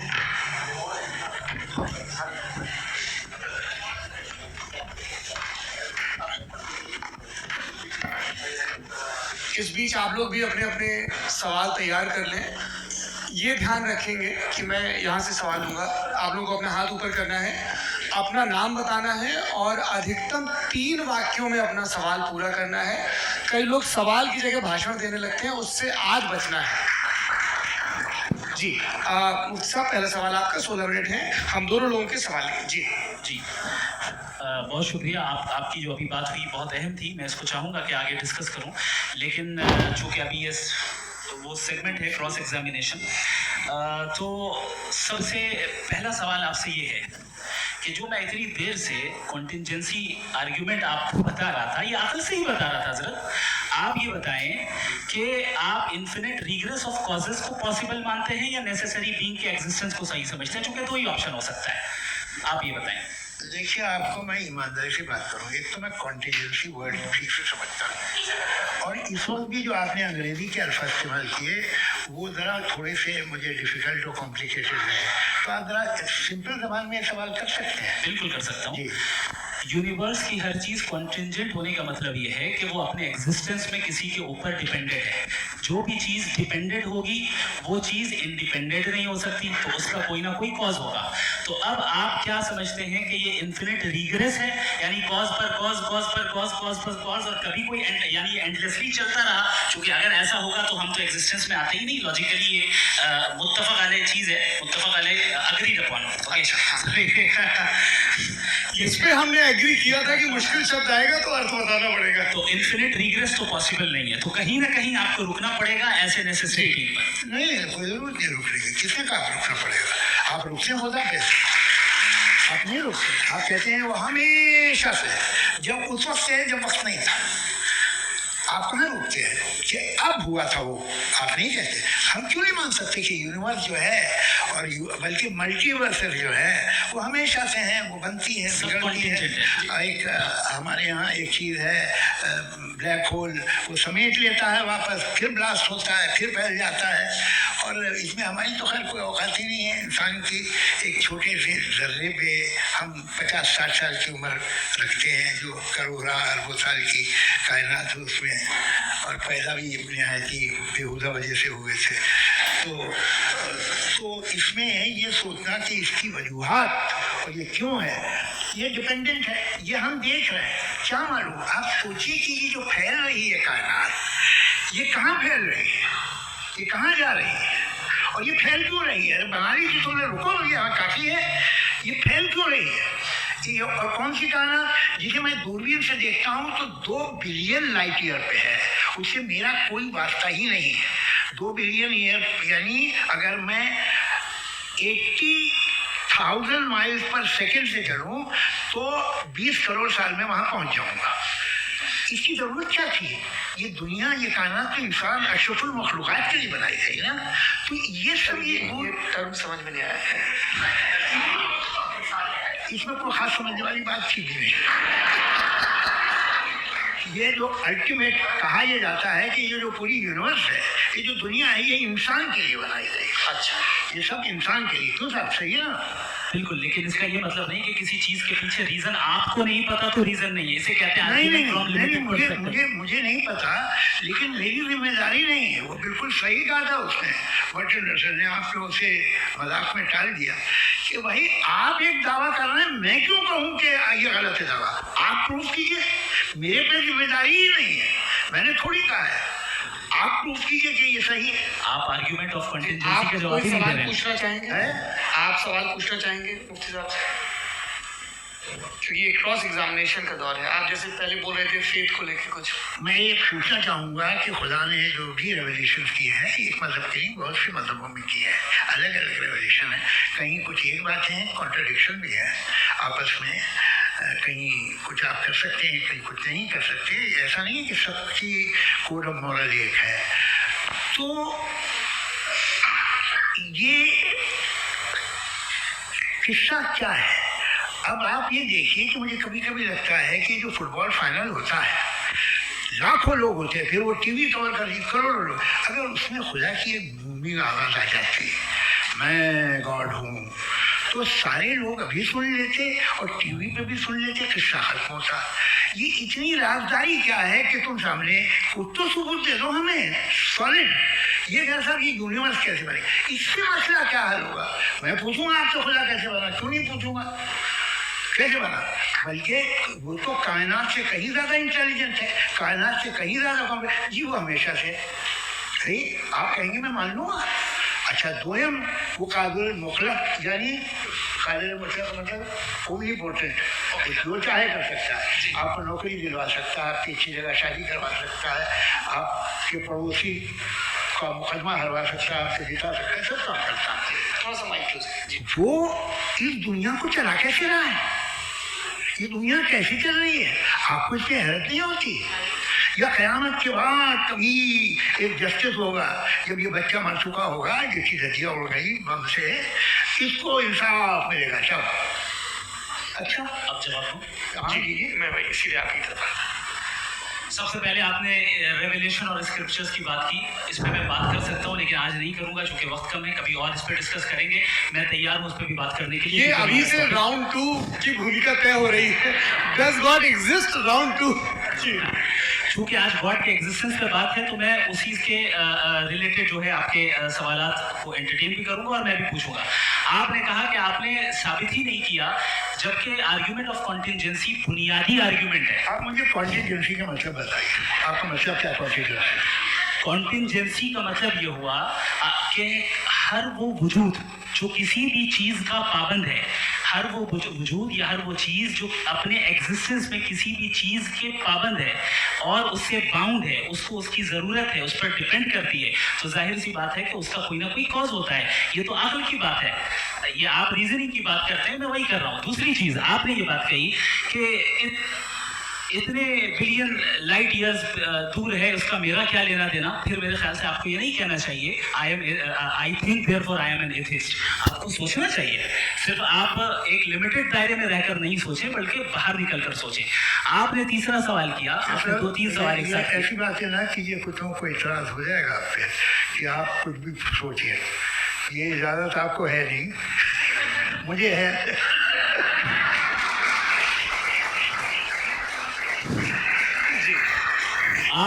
आपने प्रॉब्लम ऑफ इविल के ताल्लुक से सवाल किया और बार बार आप एक लफ्ज़ रिपीट कर रहे हैं कि ओमनीपोटेंट गॉड है, ऑल पावरफुल गॉड है। यही तो दरअसल समझना है कि गॉड का कॉन्सेप्ट क्या है। प्रॉब्लम ऑफ इविल जो है, प्रॉब्लम ऑफ इविल दर हकीकत 2 असम्पशंस पर कायम है। अगर आप इन 2 असम्पशंस को समझ जाएं तो ये प्रॉब्लम नहीं रहेगी, आर्ग्यूमेंट आपको समझ में आ जाएगी कि ये कोलैप्स कर जाता है। पॉइंट नंबर 1, यानी जो आपका सबसे पहला फॉल्स असम्पशन है कि गॉड मर्सीफुल है, ऑमनीपोटेंट है, दुनिया में जुल्म हो रहा है। लेकिन आपको ये समझना चाहिए कि हमारे वर्ल्ड व्यू के मुताबिक गॉड सिर्फ ऑमनीपोटेंट और सिर्फ मर्सीफुल नहीं है, बल्कि वो ऑल वाइज भी है और वो ऑल नोइंग भी है। उसके हर काम के पीछे हिकमत और विजडम है। ये कोई ज़रूरी नहीं है कि वो हिकमत और विजडम आपको समझ में आए या मुझे समझ में आए। अगर आप जो समझ रहे हैं उसके मुताबिक आप फैसला कर रहे हैं, ये लिमिटेड पर्सपेक्टिव से आर्ग्यूमेंट है। और इस चीज़ को हम अपनी दुनिया में, अपने लाइफ में, डेली लाइफ में इस प्रिंसिपल को एक्सेप्ट करते हैं। हम जब किसी डॉक्टर के पास जाते हैं, डॉक्टर के पास जाकर वो अगर उसने हमें कोई दवाई दी है तो हम ये तो नहीं कहते कि जब तक आपके पास जितना नॉलेज और जितना विजडम नहीं है, आपने क्यों ये दवाई दी है, तब तक हम इस चीज़ को एक्सेप्ट नहीं करेंगे। नहीं कहते, हम उसकी अथॉरिटी को तस्लीम करते हैं। क्यों? क्योंकि उसकी हम जानते हैं कि वो नॉलेजेबल है, वो विजडम वाला है, हमसे ज़्यादा नॉलेज और हमसे ज़्यादा विजडम है। डॉक्टर में और खुदा में बड़ा डिफरेंस है। डॉक्टर पढ़ा लिखा होता है, एक तो मैं उसकी बात सुनूंगा। दोयम ये नहीं, कुछ जवाब तो ये नहीं है सर प्लीज, अगर सब ऑडियंस से बोलने लगेगा तो फिर मतलब नहीं नहीं, मतलब आप ये कहें कि चूंकि आप डॉक्टर पे बिलीव करते हैं इसलिए खुदा पे बिलीव किए, क्या ये मिसाल आपको समझाने के लिए आर्ग्यूमेंट है, इस पे आपको एतराज नहीं है। तो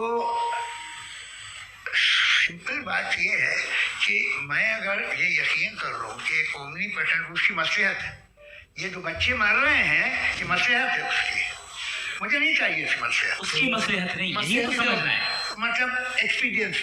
अच्छा, आपने अभी मेरी बात पूरी सुनी नहीं। मैंने कहा आपका पूरा आर्ग्यूमेंट 2 फॉल्स असम्पशंस पर है। एक फॉल्स असम्पशन मैंने बता दिया, दूसरा फॉल्स असम्पशन ये है कि इस दुनिया में इविल के होने का कोई गुड रीजन नहीं है, जबकि हमारे पास बाज रीजंस मौजूद हैं, हमारे पास बाज वजूहात मौजूद हैं। अगर इस दुनिया में इविल ना हो तो आप गुड को डिफाइन कैसे करेंगे? अगर जुल्म ना हो आप इंसाफ को समझेंगे कैसे? अगर तारीकी ना हो तो आप लाइट को समझेंगे कैसे? बहुत अच्छे। अभी और सुन लें, अभी और बाकी है। ये तो बात बहुत पसंद आई साहब मुझे कि जब तक रेप ना हो तब तक औरतों की इज्जत का ख्याल आप आपने मेरा जवाब पूरा सुना ही नहीं। जब तक के बच्चों का कत्ल ना किया जाए तब तक आपको बच्चों की मासूमियत की इज्जत है। आपने पूरा जवाब सुना ही क्या नहीं। बात है? क्या आपने नुक्ता निकाला हुआ? आपने पूरा जवाब सुना ही नहीं। आप सुन लें, मेरी बात सुन लें। ये मैंने आपको एक चीज बताई। दूसरी चीज, इस दुनिया में हम आए हैं टेस्ट के लिए। हमारा टेस्ट हो रहा है और हर इंसान का अलग अलग अंदाज में टेस्ट होता है। और इस दुनिया में अगर ईविल मौजूद है तो वो ईविल जरिया है हमारे अंदर ह्यूमन नोबल क्वालिटीज को डेवलप करने का और अलग अलग फील्ड में प्रोग्रेस करने का। और अगर हमारे अंदर इस दुनिया में ईविल नहीं होता तो बताइए टेस्ट का मतलब क्या होता? अगर मैं अपने स्टूडेंट को एमसीक्यूज दूं और उसमें सिर्फ राइट आंसर लिख कर दे दूं और कहूं तुम्हारा टेस्ट हो गया, ये मीनिंगलेस है। इस दुनिया में अगर हम टेस्ट के लिए आए हैं तो जाहिर है गुड एंड ईविल दोनों मौजूद है। तो अगर गुड एंड इविल दोनों मौजूद है तो ये इविल भी खुदा का बनाया हुआ है। जी हाँ, खुदा का बनाया हुआ है। लेकिन अच्छा, चलो अच्छी बात। जी बिल्कुल तो बिल्कुल खुदा ने मतलब बनाया। अभी तो ये है कि जो मेजॉरिटी है दुनिया में वो इविल है। तो ये खुदा एक्चुअली इविल के साइड पे लग रहा है मुझे। बिल्कुल भी नहीं, मैं बता रहा हूं। मेजॉरिटी में तो वो है। क्या बात कर रहे हैं भाई आप? मैं बहुत- कोई भी जो मुनसिफ होगा, चाहे आपका अपना घर हो जिसके आप सबसे बड़े हैं, चाहे आपकी ऑर्गेनाइजेशन हो जो आप चलाते हैं, वहाँ पर आप इविल रखेंगे साबित करने को कि बाकी लोग शरीफ हैं। मेरी बात सुनिए। क्या ये आर्ग्यूमेंट ही गलत है? अगर- कि जब तक कि कोई इविल नहीं होगा तब तक के शरीफ आदमी शरीफ नहीं लगेगा। अगर एग्जामिनर गलत ऑप्शन दे रहा है तो एग्जामिनर इविल नहीं हो गया। जो गलत ऑप्शन को सेलेक्ट कर रहा है वो फेल होगा। क्रिएटर ने इविल को बनाया है लेकिन वो इविल नहीं है। अच्छा, सुनिए मेरी बात, चलिए, let me complete sir. Creator ने इविल को बनाया है टेस्ट के लिए, वो इविल नहीं है। इविल वो होगा जो उसे इख्तियार करेगा। छुरी को बनाने वाला गलत नहीं होता है, छुरी का गलत इस्तेमाल करने वाला गलत होता है। रेप को कैसे गलत इस्तेमाल करते हैं? इंसान के फ्री विल का नतीजा है। ये रेप कैसे गलत इस्तेमाल होता है? अब सुन ले, अब सुन ले। गलत इस्तेमाल होता है। हाँ मैं बता रहा हूँ कैसे गलत ना, इस्तेमाल? मैं बता रहा हूँ कि जो इविल इस दुनिया में मौजूद है उसके कई सारे तरीके हैं। एक तरीका इंसान का अपना फ्री विल है। अब अगर कोई रेपिस्ट रेप कर रहा है तो इसका गॉड का कसूर नहीं है, वो अपने फ्री विल का गलत इस्तेमाल कर रहा है, उसको सजा मिलनी चाहिए और उसी के लिए जहन्नम बनाई गई है। ये फ्री विल का भी बड़ा चक्कर है। आप जब कोई बुरा काम करते हैं, कोई बुराई होती है तो ये कहा जाता है कि ये फ्री विल है। 7 billion free wills are moving on this planet. 7 billion free will. और एक आदमी अपनी फ्री विल से मुझे कत्ल कर दे तो मैं खुदा की मर्जी से मरा हूँ कि इसकी फ्री विल की वजह से। मेरी मौत खुदा के हाथ है या ये फ्री विल वाले के हाथ है? खुदा ने फ्री विल का निजाम बनाया है और उस निजाम का गलत इस्तेमाल करके कोई आपको मार रहा है, इस्तेमाल करके मेरा कत्ल कर देता है। मेरी मौत का जिम्मेदार कौन है? वो इंसान जिम्मेदार है। वो इंसान। जी। तो ये कहना कि और उसको सजा मिलेगी। तो अब आप आगे कि ये तय करना कि अल्लाह ही या खुदा ही जिंदगी देता है और खुदा ही मौत देता है, ये गलत है। बिल्कुल गलत नहीं है। हाँ, नहीं, निजाम उसी ने बनाया फ्री विल का। एक- निजाम मौत और हयात को उसी ने बनाया। You are contradicting yourself। अभी आपने कहा कि एक आदमी ने फ्री विल से आपको मार दिया, इसमें उसे फ्री विल दी गई थी, उसने गलत इस्तेमाल किया। 7 billion free wills are moving on this planet और आप चाह रहे हैं कि मैं सिर्फ खुदा का ध्यान करूं। ये 7 बिलियन फ्री विल्स को मुझे लुक आफ्टर करना पड़ेगा कि नहीं? ये तो तबाहियां कर रही हैं और तबाहियां ज़्यादा हो रही हैं। बिल्कुल। तो अगर आप बताएं अगर खुदा नहीं है फॉर एग्जाम्पल, तो आप इविल को कैसे डिसाइड करेंगे? यानी how can you define evil objectively without God? देखिए, दुनिया में 2 तरह के जानवर हैं। एक जो अकेले रहते हैं जंगल में और एक जो ग्रुप्स में रहते हैं। ग्रुप में जो भी रहेगा, चाहे वो आपका फाउंडेशन हो, चाहे कोई क्लब हो, चाहे कोई पॉलिटिकल पार्टी हो, चाहे कोई यूनिट हो, उसमें आपको इंटरेक्ट करने के रूल बनाने पड़ेंगे। यानी लोग तय करेंगे। लोग क्या कहते अगर लोगों ने ये तय किया कि किसी का रेप करना सही, आप जस्टिफाई करेंगे? आपका फाउंडेशन तो ये हो गया ना कि लोग ही विल डिसाइड करेंगे। नहीं। अरे दुनिया में ऐसे ग्रुप्स हैं जो रेप को जायज़ मानते हैं सर्टन हालात में। मैं डिटेल में नहीं जाऊँगा, आप ही जानते हैं। ये जो आईसिस वाले थे, इन्होंने क्या किया था, उन्होंने क्या किया उसका खुदा से कोई ताल्लुक नहीं है सर। मैंने सिंपल सवाल किया कि इविल को आप डिफाइन करते कैसे हैं? आइए वापस आइए जी आप साथ में तभी रह सकते हैं जब कुछ आप ऐसे उसूल डेवलप करें जिसमें हर एक का बेसिक तहफ़्फ़ुज़, हर एक का बेसिक राइट हो और हर एक को कोई आराम मिले। यही तरीका है किसी भी ऑर्गेनाइजेशन जिसमें एक से ज़्यादा लोग हैं और वो ऐसे चलती है ज़िंदगी। उसमें अगर आप गड़बड़ करेंगे तो तबाही होगी, नुकसान होगा, बर्बादियाँ आएंगी। और अगर उसमें आप घर ले लीजिए ना, एक हस्बैंड है, एक वाइफ है, बच्चे हैं, वालदा भी हैं, दो बहनें भी हैं, एक भाई भी है। अब इसमें कोई निज़ाम आपको चाहिए साथ में रहने का और एक दूसरे पे भरोसा रहे, एक दूसरे के बहीख्वाह हों, एक दूसरे की मदद करें, ऐसी स्थिति। सर आपकी बात आ गई। आप ये कह रहे हैं कि लोग डिसाइड करेंगे क्या सही है क्या गलत है, यही है? मेजॉरिटी डिसाइड करेगी क्या सही है क्या गलत है? भाई भाई बिल्कुल। मेजॉरिटी अगर ये कहे कि नाजी जर्मनी के साथ जिस तरह मेजॉरिटी थी कि जेनोसाइड करना सही, आप जस्टिफाई करेंगे? उस वक्त आपका ये सवाल सिर्फ उसके बाद क्लोज किया। हाँ, उस वक्त प्लेनेट पे जो लोग थे उनमें कितने लोग हिटलर को सही समझते? अच्छा, प्लेनेट की मेजॉरिटी तय करेगी, सोसाइटी की नहीं। प्लेनेट की मेजॉरिटी गॉड के एग्जिस्टेंस को सही मानती है, आप क्यों नहीं मानते? ये हेलो ये क्रॉस क्वेश्चन का राउंड यहाँ पर समाप्त होता है। और ये बड़ा अच्छा है कि इस तरह से फ्रेगमेंट कर दिया गया है ताकि जो मरकरी ऊपर जा रहा है नीचे जवाब आ दे रहा है। जी प्लेनेट की ज़्यादातर मेजॉरिटी कुछ दूसरे मजहबों के खुदा को मानती है। आपने नहीं, आप तो मेजॉरिटी की बात कर रहे अच्छा, ये हैं। क्लोजिंग आप ये कह रहे हैं इविल और गुड को डिसाइड मेजॉरिटी करेगी, मेजॉरिटी जो कर दे वो सही हो जाएगा। इसको जैसे आप ही लोगों ने तय किया है उसी फॉर्मेट को फॉलो कर लेते हैं। भाई मैंने तो भले लोगों पे एतबार किया और तब मॉडरेशन तय किया। जी आपके पास 5 मिनट का वक्त है, क्लोजिंग आर्ग्यूमेंट है, उसके बाद हम ऑडियंस से क्वेश्चन आंसर लेंगे जावेद साहब के क्लोजिंग आर्ग्यूमेंट के बाद। Okay, Time starts now. बहुत शुक्रिया। जी हमारा जो टॉपिक है डज गॉड एग्जिस्ट, मैं इस पे इतने एकेडमिक तैयारी करके आया था, मुझे था कि मैंने सोचा था कि कई सारे मैं आर्गुमेंट्स दूंगा, लेकिन वक्त की भी किल्लत और जावेद साहब बार बार इधर उधर चले जा रहे थे तो उसको भी थोड़ा एंटरटेन करना पड़ गया। डज गॉड एग्जिस्ट पे मैं एक ही आर्ग्यूमेंट दे पाया। आर्ग्यूमेंट्स बहुत हैं और डेफिनेटिव आर्ग्यूमेंट्स हैं और मेरे आर्ग्यूमेंट को किसी एक राउंड में भी उन्होंने एंटरटेन नहीं किया और रेफ्यूट नहीं किया, एक राउंड में भी नहीं, एक राउंड में भी नहीं।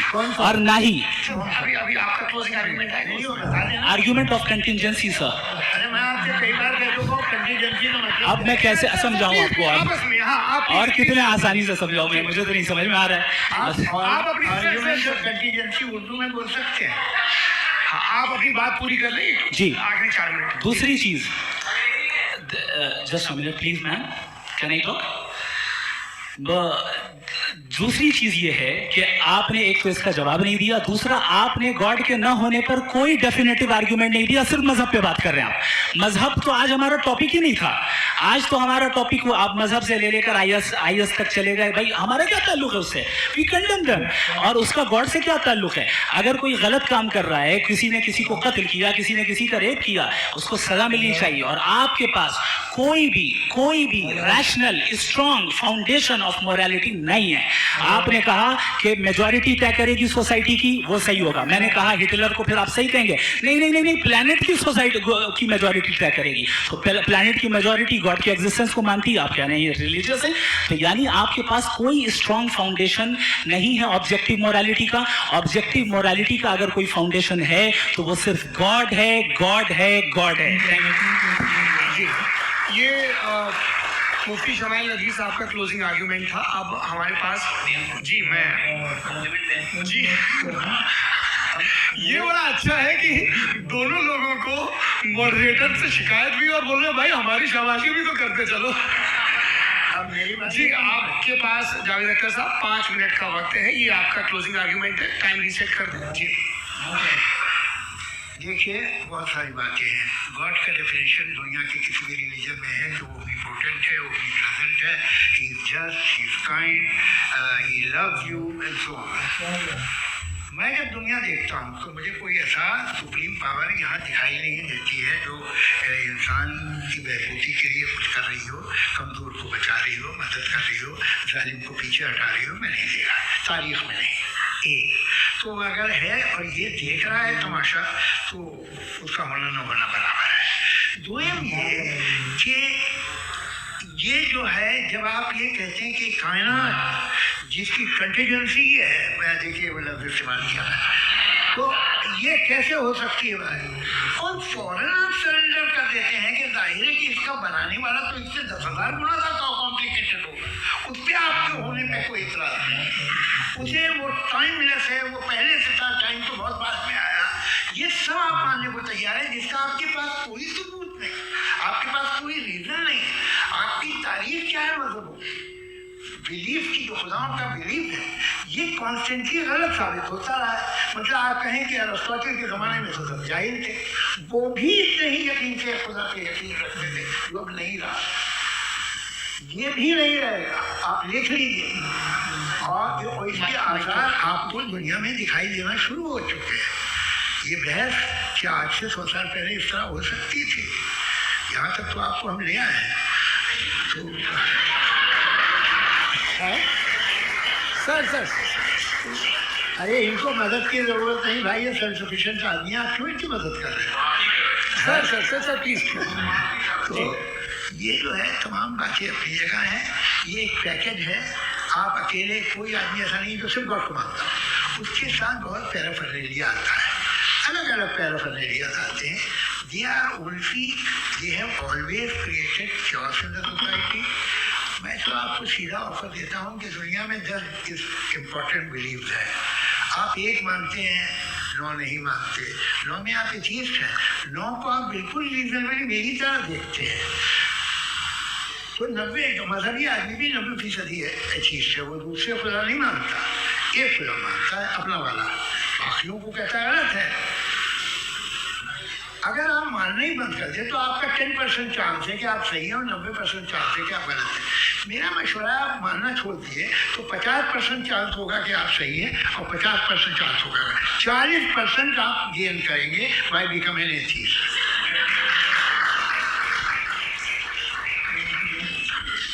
ये एक फरसूदा ख्याल है, ये ख़त्म हो रहा है, हो सकता है मेरी ज़िंदगी में ना हो, लेकिन ये हो जाएगा। जो बातें ये इनको आप मेटाफिजिकल ये वैसे रिस्पेक्टेबल टर्म दे दिए, ये तो उन लोग के हैं जिन्हें ना फिजिक्स मालूम थी ना मेटा मालूम था, ये उन्होंने आपको दिए। जी बहुत शुक्रिया आप दोनों लोगों का। और अब इस बातचीत का आखिरी राउंड शुरू होगा, डज गॉड एग्जिस्ट की ये बहस मुफ्ती शमाइल नदवी और जावेद अख्तर साहब के बीच। आप लोग अपने अपने हाथ ऊपर करेंगे, मैं यहाँ से तय करूँगा। और माइक हमारे पास है क्या? एक ही माइक है ऑडियंस के लिए? 2 माइक है, एक इस तरफ एक इस तरफ, ठीक है। तो जी सबसे पहले हमारी सहयोगी है मारिया शकील जी, पूछिए सवाल। थोड़ा सा रुकेंगे ताकि कैमरे का फ्रेम आप पर आ जाए, आपकी तो प्रैक्टिस है टीवी की। जी नदवी साहब, मैं खुदा को मानती हूँ, पहले मैं इसी प्रमाइश से शुरू कर रही हूँ और ये बता रही हूँ आपको, मैं मानती हूँ, लेकिन कुछ सवाल है जो जावेद साहब ने उठाया, उसका जवाब आपको देना चाहिए। पहला सवाल ये कि गज़ा में सालों से छोटे बच्चे मर रहे हैं, वो उनको, अगर खुदा मर्सीफुल है, हम मानते हैं कि अल्लाह ताला में बहुत ताकत है, तो वो बच्चे क्यों मर रहे हैं? दूसरी बात ये कि अगर कंटिजेंसी की जो आप बात करते हैं, पूरे मुस्लिम ममालिक मिल करके भी उन गज़ा के बच्चों को क्यों नहीं बचा पा रहे हैं? क्योंकि अगर वो चाहते, क्योंकि अल्लाह ताला उन पर हुकूमत करते हैं, सब पर हुकूमत करते हैं, तो वो उनको क्यों नहीं बचाते? जी थैंक यू वेरी मच। बहुत अच्छा किया आपने इस चीज़ को जिक्र कर दिया, मैं इसको और अच्छे से एक्सप्लेन करने की कोशिश करता हूँ। देखें, जहाँ तक आपने कहा कि गज़ा के बच्चों को मारा जा रहा है, देखिए 2 वर्ल्ड व्यू है, एक एथीस्टिक वर्ल्ड व्यू, एक थीस्टिक वर्ल्ड व्यू है। बच्चे मर रहे हैं दोनों वर्ल्ड व्यू में, लेकिन हमारा वर्ल्ड व्यू कह रहा है कि रिकॉम्पेंस है, ये कह रहे हैं कि उनका मरना बेकार जाने वाला है, कोई उसका रिकॉम्पेंस नहीं है, क्योंकि इनके यहाँ आखिरत और अल्लाह का कोई तसव्वुर या गॉड का कोई तसव्वुर नहीं है। आपने ये सवाल किया कि गॉड मर्सीफुल है, क्यों नहीं रोकता? ये मैंने बताया कि ये मिसकंसेप्शन है लोगों के दरमियान कि गॉड को सिर्फ मर्सीफुल और ओमनीपोटेंट समझते हैं। गॉड के सिर्फ यही 2 एट्रीब्यूट्स नहीं हैं, गॉड के कई सारे एट्रीब्यूट्स हैं, उनमें से अल हकीम भी है, उनमें से ऑल वाइज भी है, ऑल नोइंग भी है। लिहाजा अगर इस दुनिया में किसी को तकलीफ आ रही है और गॉड उसको नहीं रोक रहा है, वो इसलिए नहीं रोक रहा है क्योंकि इंसानों को फ्री विल दिया गया है। ठीक इसी सुनिए ठीक इसी तरीके से अगर एक डॉक्टर किसी छोटे बच्चों को इंजेक्शन लगा रहा है, उसे तकलीफ पहुंच रही है, उसके लिमिटेड पर्सपेक्टिव के एतबार से ये गलत हो रहा है और डॉक्टर बुरा है। लेकिन जब आप ब्रॉडर पिक्चर को देखेंगी, आपके और हमारे पास सिर्फ एक पिक्सल है, हमें इतना नजर आ रहा है कि गजा में कत्ल हो रहा है, लेकिन इसके पीछे कितना रिकॉम्पेंस उनको मिलने वाला है, पूरा पिक्चर गॉड के पास है। तो एक पिक्सल से आप पूरे पिक्चर को कभी भी जज नहीं कर सकती। आप इसमें कुछ जोड़ना चाहेंगे? आपको कुछ बोलना है इसमें? भैया आपने बहुत अच्छा जस्टिफिकेशन दिया। या आप वो जो वहाँ के प्राइम मिनिस्टर इजराइल के उन्हें भेजिए, तो बहुत खुश होंगे। आप जस्टिफिकेशन दे देना कि अगर गॉड नहीं है तो बच्चे क्यों मर रहे हैं, आप बताएं। वो ये सवाल पूछ रहे हैं कि अगर आप ईश्वर का अस्तित्व नहीं मानते हैं तो उन बच्चों की मौत को आप कैसे इंटरप्रेट करते हैं?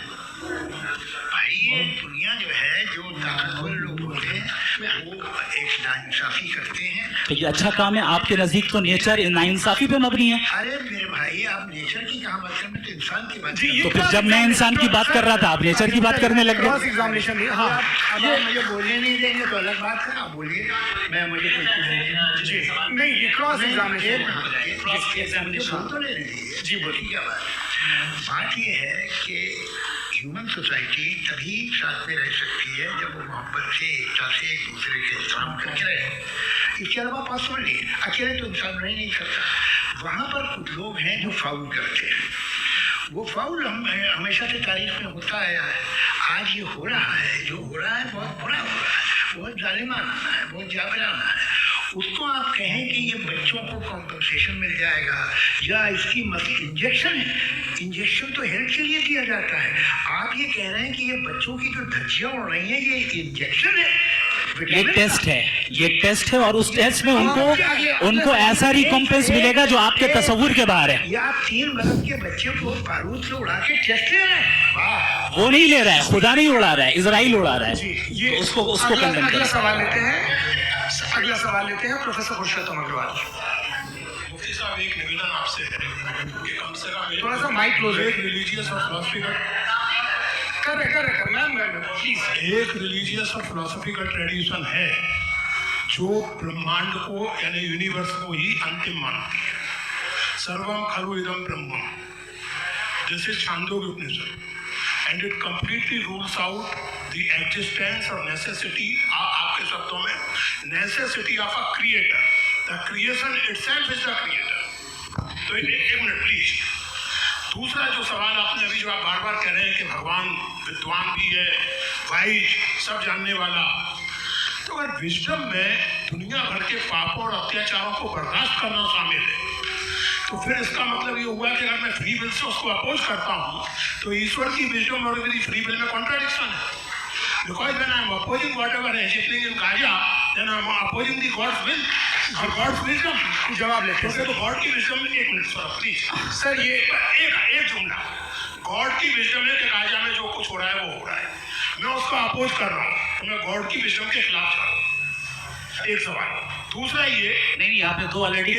सर आप और सवाल कर लें, लेकिन मुझे 2 जवाब दें। पहले आपने ये कहा, सुनिए मेरी बात सुनिए। भाई इजराइल के वर्ड के मुताबिक तो ठीक हो रहा है ना? नहीं हो रहा है, सीख नहीं हो रहा है, मैं बता रहा हूँ क्या हो रहा है। आप तशरीफ रखें, मैं बता रहा हूँ क्या हो रहा है। Let me complete please. एक सेकंड।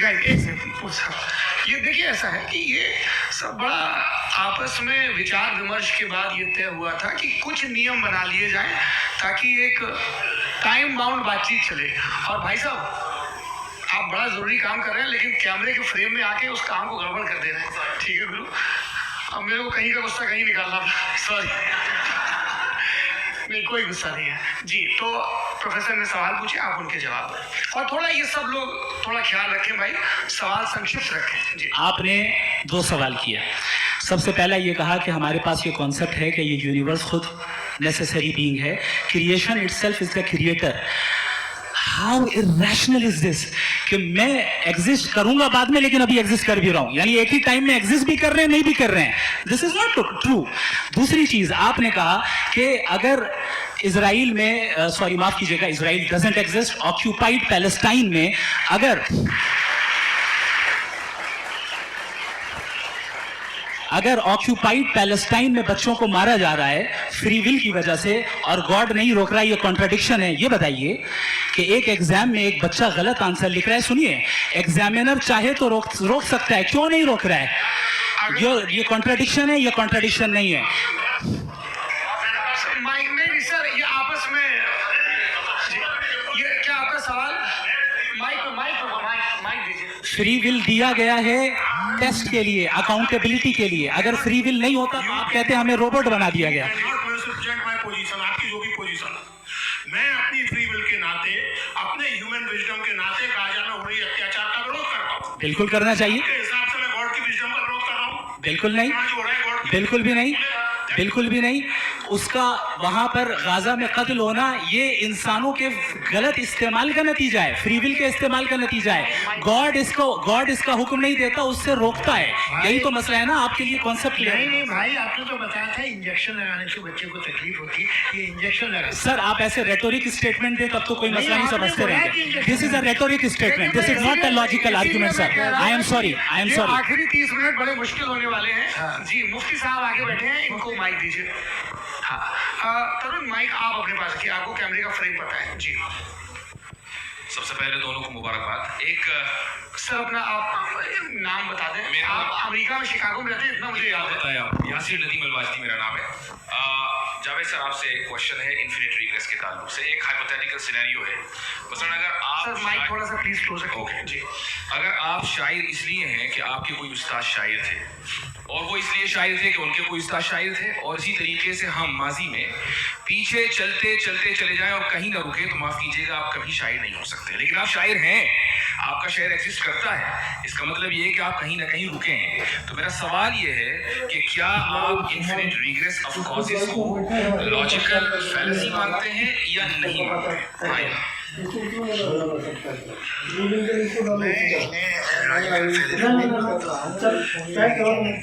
मेरा मतलब ये है कि जब मैं नहीं मानता हूँ तो I continue with this logic, जो फैलेसी नहीं हो।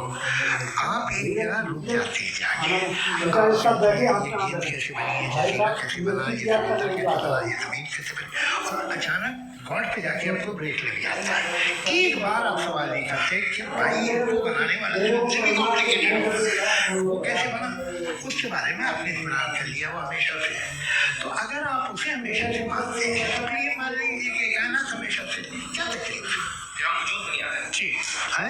हम मौजूद नहीं। अच्छा सर मैं बताऊँ प्लीज प्लीज। मैंने मिसाल दी आपके शेर, आपका शेर कभी वजूद में आता अगर शायर इसी तरह चलते रहेगा हमेशा। जी माइक मेरे ख्याल से इन्फिनिट रिग्रेस का कॉन्सेप्ट क्लियर नहीं हो पाया सर। रहने लेट्स मूव ऑन सर। ठीक है। हाँ थोड़ा सा मॉडरेटर का भी ख्याल रखें। नहीं आपने तो रखा है, आपने रखा है। यहाँ पे गौहर रजा साहब है, वो भी एक सवाल पूछना चाहते हैं। माइक यहाँ नीचे से ऑन कर दिए, नीचे।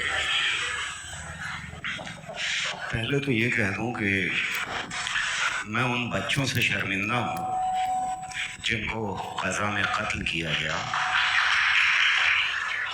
क्योंकि हमारे होते हुए कत्ल किया गया। लेकिन उससे ज़्यादा शर्मिंदगी इस बात से हुई कि मुझे लगा कि मुफ्ती साहब उसको जस्टिफाई कर रहे हैं। बिल्कुल भी नहीं, आप बहुत ही गलत। मुझे लगा मैं गलत हो सकता, बिल्कुल गलत। मैं सवाल पूछ रहा हूँ, मैं सवाल पूछ रहा हूँ। मैं जावेद भाई से डिसएग्री करता हूँ। देखिए अगर देखिए ऐसा एक सेकंड आप सर वेट अरे आप कुछ मेरे पहले मुझे अपनी बात कह लेने दीजिए। अगर ऑडियंस तय करेगी तो फिर मॉडरेटर का मतलब नहीं। मेरा आप सबसे ये कहना है, ये बहस दो लोगों के बीच में है, एक तरफ मुफ्ती साहब, एक तरफ जावेद साहब। पिछले 1.5 घंटे से ये लोग अपने अपने तर्क रख रहे हैं। आपकी इनसे इत्तेफाकी हो सकती है, ना इत्तेफाकी हो सकती है। मेरे उस्ताद मुझे सिखा गए हैं कि मुखामुखम में असहमति की गुंजाइश बची रहनी चाहिए। अगर मैं आपकी बहुत इज्जत करता हूँ गौहर साहब, आपने जो कमाल की किताबें लिखी हैं साइंटिफिक टेम्परामेंट, लेकिन मेरी ये गुजारिश है आप सबसे कि यदि आप इन लोगों ने जो बोला उन पर टिप्पणियां करेंगे तो ना वक्त की पाबंदी रहेगी ना वो अनुशासन। आप सवाल पूछ लें, उस सवाल में जो बात आ जाए वो आ जाए।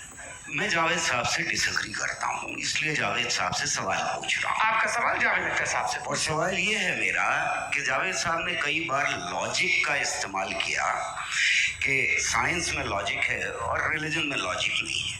मेरा ख्याल ये है कि रिलीजन में भी लॉजिक है, लेकिन उस लॉजिक की बेसिस ये है कि आप रुक जाते हैं, जिसका जिक्र जावेद साहब ने बार बार किया, यानी खुदा के तसव्वुर पे आते हुए, गॉड के तसव्वुर पे आते हुए रुक जाते हैं।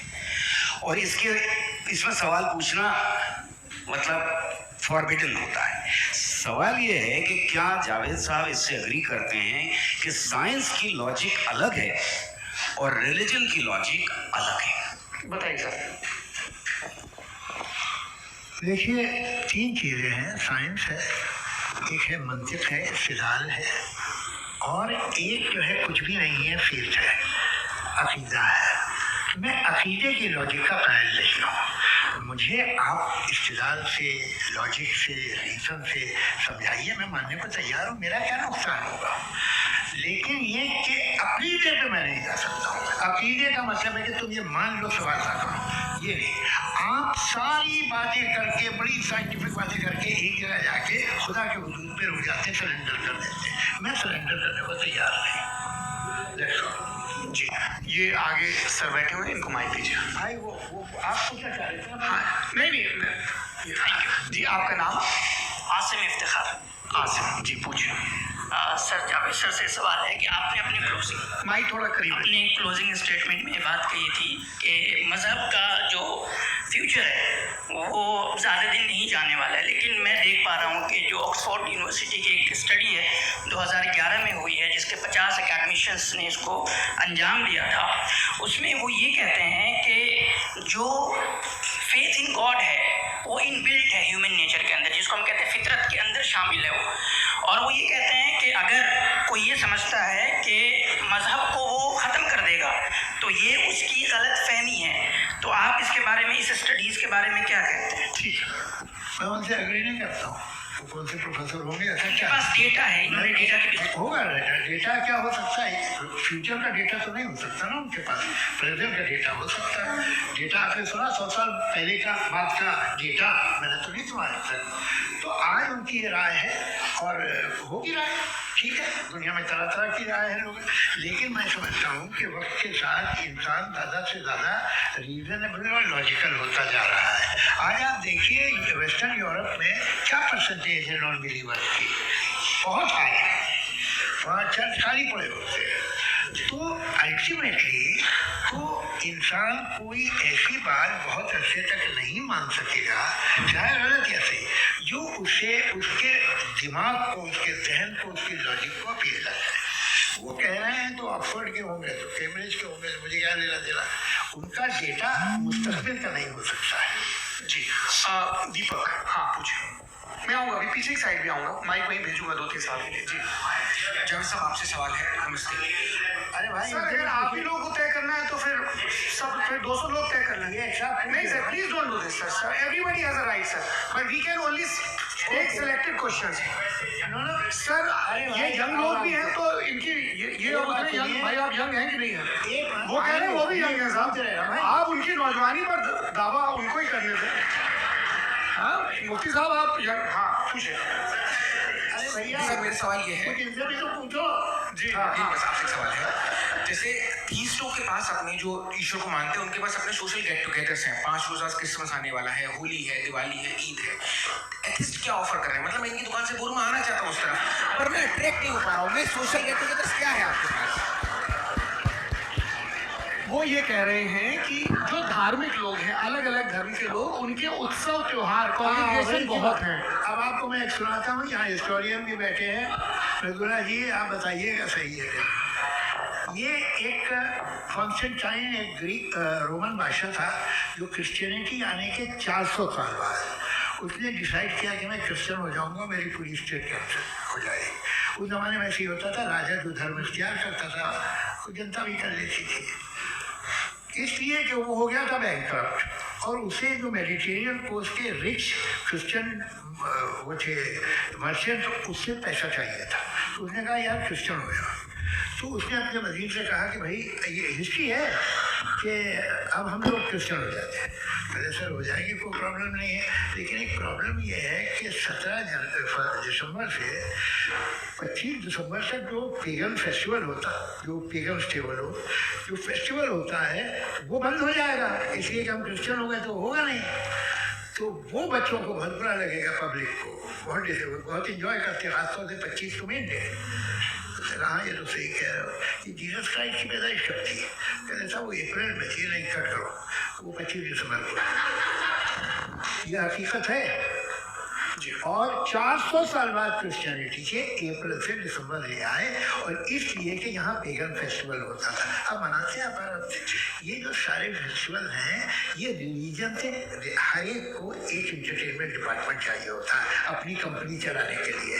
तो ये रिलीजन ने, ये सेकुलर त्योहार थे जिन्हें रिलीजन ने ले लिया है। ये मौसम के थे, फसलों के थे, किसानों के थे, उसको आपने लेके रिलीजियस रंग दे दिया। ये कोई रिलीजन से थोड़ी आए आप। अच्छा, हमें देखिए, हम तो मुझे हम ईद मनाते हैं, हम दिवाली मनाते हैं, हम होली मनाते हैं, हम क्रिसमस मनाते हैं। बम्बई की फिल्म इंडस्ट्री की सबसे बड़ी होली हमारे घर, सबसे बड़ी ईद हमारे घर।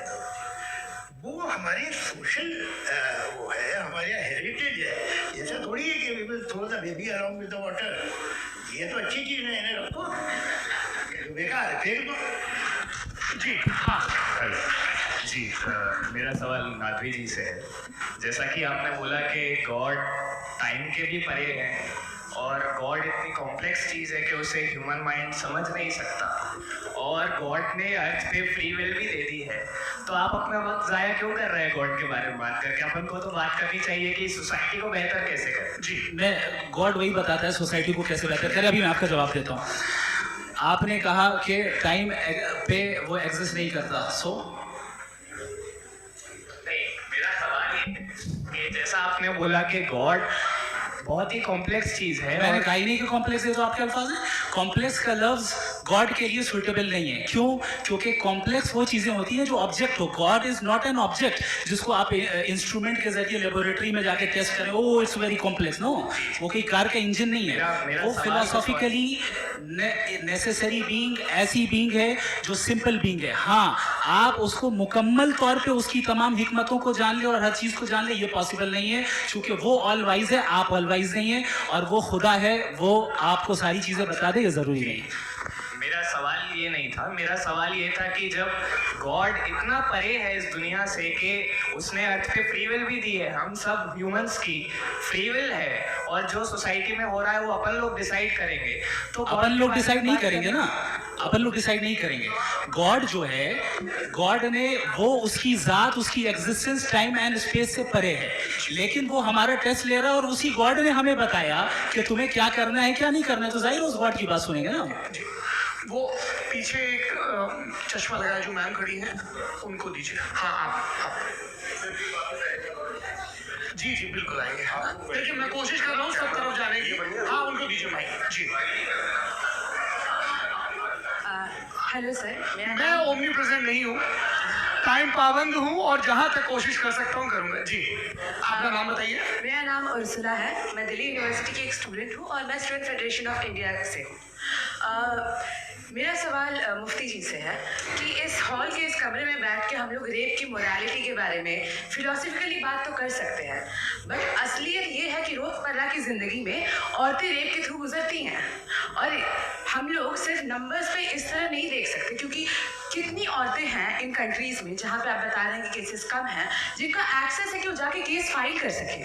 कितनी औरतें हैं जो जिनको काम करने की आज़ादी है उन कंट्रीज़ में। यूरोप में ये आज़ादी आ गई, यूरोप में ये रूल्स आ गए, तो हम आज इसके बारे में बात कर पा रहे हैं। जी, जॉब आपने ये कहा कि कमरे में बंद होकर हम लोग इस पर फिलोसफिकली बात कर सकते हैं, लेकिन हकीकत में क्या हो रहा है, वो ग्राउंड लेवल पे क्या हो रहा है, जो बहुत गलत हो रहा है, और वो सफ़र कर रही हैं। आई एग्री, बहुत गलत हो रहा है, और जो गलत हो रहा है उसको हमें रोकना है। और क्यों रोकना है, वो गलत क्यों है? हमारे पास इसका ऑब्जेक्टिव फाउंडेशन है, इनके पास उसका ऑब्जेक्टिव फाउंडेशन नहीं है। मैं ये कहना चाह रहा हूँ कि जहाँ पे भी जुल्म हो रहा है, जहाँ पे भी औरत पे जुल्म हो रहा है, या उसकी इज्जत लूटी जा रही है, या उसे तकलीफ पहुँचाई जा रही है, और सिर्फ औरत नहीं, किसी इंसान के ऊपर भी जुल्म हो रहा है, तो उसके खिलाफ खड़ा होना, ये मॉरलिटी हमारे पास गॉड के पास से आई है, वरना जावेद साहब तो कह रहे हैं कि जो है मेजॉरिटी डिसाइड करेगी, तो मेजॉरिटी तो कभी भी बदल सकती है।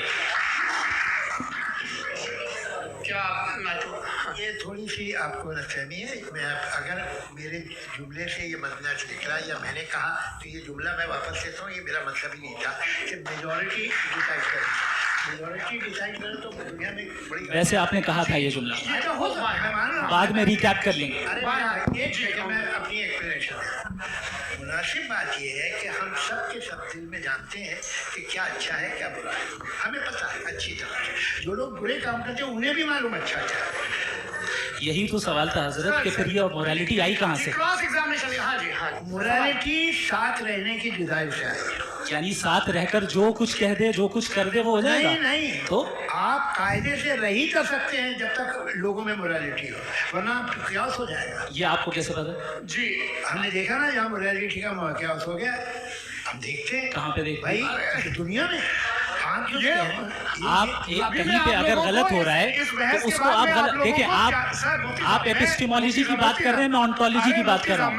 फाउंडेशन क्या है? दोनों लोगों को चाय पे फाउंडेशन होस्ट करूंगा, वहाँ पे क्रॉस एग्जामिनेशन कर लीजिए। अभी ऑडियंस का हक मार रहे हैं आप लोग भाई, सर जस्ट लोग हैं आप लोग। सर भाई ये हाँ उधर आएंगे, जी सर आएंगे। सर मेरा नाम लईकुर रहमान है और मैं अलीगढ़ मुस्लिम यूनिवर्सिटी का स्टूडेंट हूँ। और जहाँ तक मुझे पता है कि sir you are also product of Aligarh Muslim University. मैं भी उसी के मन का बुलबुल। हाँ सर, तो बहुत खुशी हुई मुझे जान करके कि मैं आपसे मिलूँगा। सर मेरा सवाल ये है कि सर सैयद अली रहमान का नज़रिया ये था कि खुदा के वजूद को अक़ल के दायरे में रह कर के तलाश करना, न कि पूरी तौर से उसका इनकार कर देना। Sir how will you define it? नहीं तो ये तो आप इन्हें बताइए। ये सवाल है आपसे कि खुदा का वजूद साबित कर रहे हैं तो सर आपने इनकार कर रखा है, इस वजह से मेरा क्वेश्चन उन्होंने यही एक सेकंड सर सैयद ने यही कहा ना कि अक्ल से आप खुदा के वजूद को साबित नहीं कर सकते, यही कहा ना भाई। वो उन्होंने कहा कर सकते हैं और वो कर दिया गया आज। तलाश करना या साबित करना अक्ल से अक्ल से नहीं हो सकता। अरे सवाल तो सुन लीजिए जी। अक्ल से नहीं हो सकता है, यही कहा ना आपने। अक्ल से हो सकता है। अरे वो यही कह रहे हैं भाई, आप बता रहे हो सकता है, वो तो कुछ और। आप अगर सर देखो नौजवान फोन ले लो, वो इतनी कमाल की यूनिवर्सिटी है। अरे भाई दे दो जरा एक मिनट, दे दो भाई मेरी बात सुनो, माइक पे बोलो ताकि जो लाखों लोग देख रहे हैं। माइक दे दो ना। अरे देंगे ना माइक, तुम ठहरो तो। हाँ सर मेरा सवाल ये था कि सर सैयद अली रहमा का एक नज़रिया था अपना कि खुदा का जो वजूद है उसको अक़ल के दायरे में रह कर के तलाश करना है, न कि पूरे तौर से इनकार कर देना है। ये उनका कॉन्सेप्ट था। लेकिन मेरा सवाल ये है कि आप इसको कैसे डिफाइन करते हैं, एक्सप्लेन कैसे करेंगे? मैं आपसे जानना चाहता हूँ, क्योंकि you are the product of Aligarh Muslim University. मुझे अक़ल के दायरे में रखे मैंने बहुत तलाश की, मुझे मिला नहीं। हाँ ये इधर वो चश्मा लगाए, हाँ उनको दे दीजिए। जी फटाफट पूछिए, 5 मिनट है, 5 मिनट में खत्म हो रहा है। हाँ अस्सलाम मुफ्ती साहब, एंड मेरा सवाल जावेद अख्तर साहब से। क्या नाम है आपका? फैज। पूछिए फैज साहब। तो मेरा सवाल ये है कि अभी जो एथियस्ट है वो problem of evil argument use कर रहे हैं अगेंस्ट मुस्लिम्स, राइट? इस दुनिया में इतना सारा ईविल है और अगेंस्ट मुस्लिम भी, हाँ अगेंस्ट थियस्ट। हाँ थोड़ा सा करेक्ट कर लीजिए भाई, पूरी मशक्कत ही इसी बात की थी, इसी एक मजहब पे बात न टिके। जी तो बेसिकली ये आर्गुमेंट ऐसा है कि इस दुनिया में इतना ज़्यादा ईविल एग्जिस्ट करता है और अगर एक ऑल गुड गॉड है तो वो रोकता क्यों नहीं है? लेकिन इस सवाल में एक हिडन अजम्पशन ये है कि इस दुनिया में ईविल एग्जिस्ट करता है। अब एथियस्ट ही कैसे ऑन्टोलॉजिकली प्रूव कर सकते हैं कि इस दुनिया में ईविल एग्जिस्ट करता है? मैं आपको बताता हूँ, थोड़ा सा समझाना। नहीं सर, हम लोग इनको सुनिए, नहीं please don't do that. I want to explain ontology. नहीं हम समझ गए सर, इनको अब जवाब दे दीजिए। अच्छा सवाल पूछ लो मैं, तो अभी तक क्या था वो मैं थोड़ा सा ऐड ऑन कर लेता हूँ। तुम गुरु, हम जब इसका राउंड 13 करेंगे ना तब तुमको स्टेज पर बैठाएंगे। जी तो हाँ जल्दी से। तो देखिए एथियज्म के हिसाब से सब कुछ रैंडमली बन गया है, सब कुछ एटम्स और मॉलिक्यूल्स है। एक पत्थर में और मुझ में सिर्फ इतना फर्क है कि हम लोग एटम्स और मॉलिक्यूल्स का अलग अलग रीअरेंजमेंट है। अब एक पत्थर को कोई इंसान तलवार से 2 टुकड़ों में काटते या मुझे, according to atheism it is same, there is no evil and good according to atheism. जी अच्छा फैज साहब का सवाल ये है कि कोशिश भी करते तो इससे अलग सवाल नहीं कर पाते। एक लाइफ फॉर्म है और लाइफ फॉर्म में फीलिंग है, मतलब लाइफ फॉर्म सुनता है, देखता है, टेस्ट कर सकता है, फील कर सकता है, तो उसकी जो ये जो क्वालिटी इस बबल में आ गई है तो वो जानवर में भी है, इंसान में भी है। तो जाहिर है कि उसे कोई तकलीफ पहुंचेगी, तो चूंकि उसके पास वो सेंसिटिविटी है तो वह करेगा। पत्थर में वो सेंसिटिविटी नहीं है। तो ये क्या सवाल हुआ कि अगर पत्थर को काटा तो पत्थर को तकलीफ नहीं होती, तो आपको काटे तो आपको क्यों तकलीफ हो? बैठ जाइए जी हाँ, अगला सवाल। हाँ पूछे जी। जावेद अख्तर साहब, अरे भैया सब आप लोग मुफ्ती साहब को छोड़ रहे हैं, मेरे ही पीछे पड़े हैं क्या? चलो बोलो भाई। You asked how God can exist when children die in Gaza. हाँ, You asked how God can exist when children die in Gaza, and you also mentioned the rise of atheism in Europe. But the same events also are leading many atheists and non-believers to turn towards faith. How do you interpret this contradiction, where suffering pushes some away from God, yet brings others closer to belief? देखिए आपको एक बात बताऊं, दुनिया perfect तो कहीं भी नहीं है, हर जगह कुछ खामियां हैं। बेटा एक मिनट, आप ही को कहेंगे देखो, वो तो कुछ खामियां, कमजोरियां, खराबियां सब जगह है।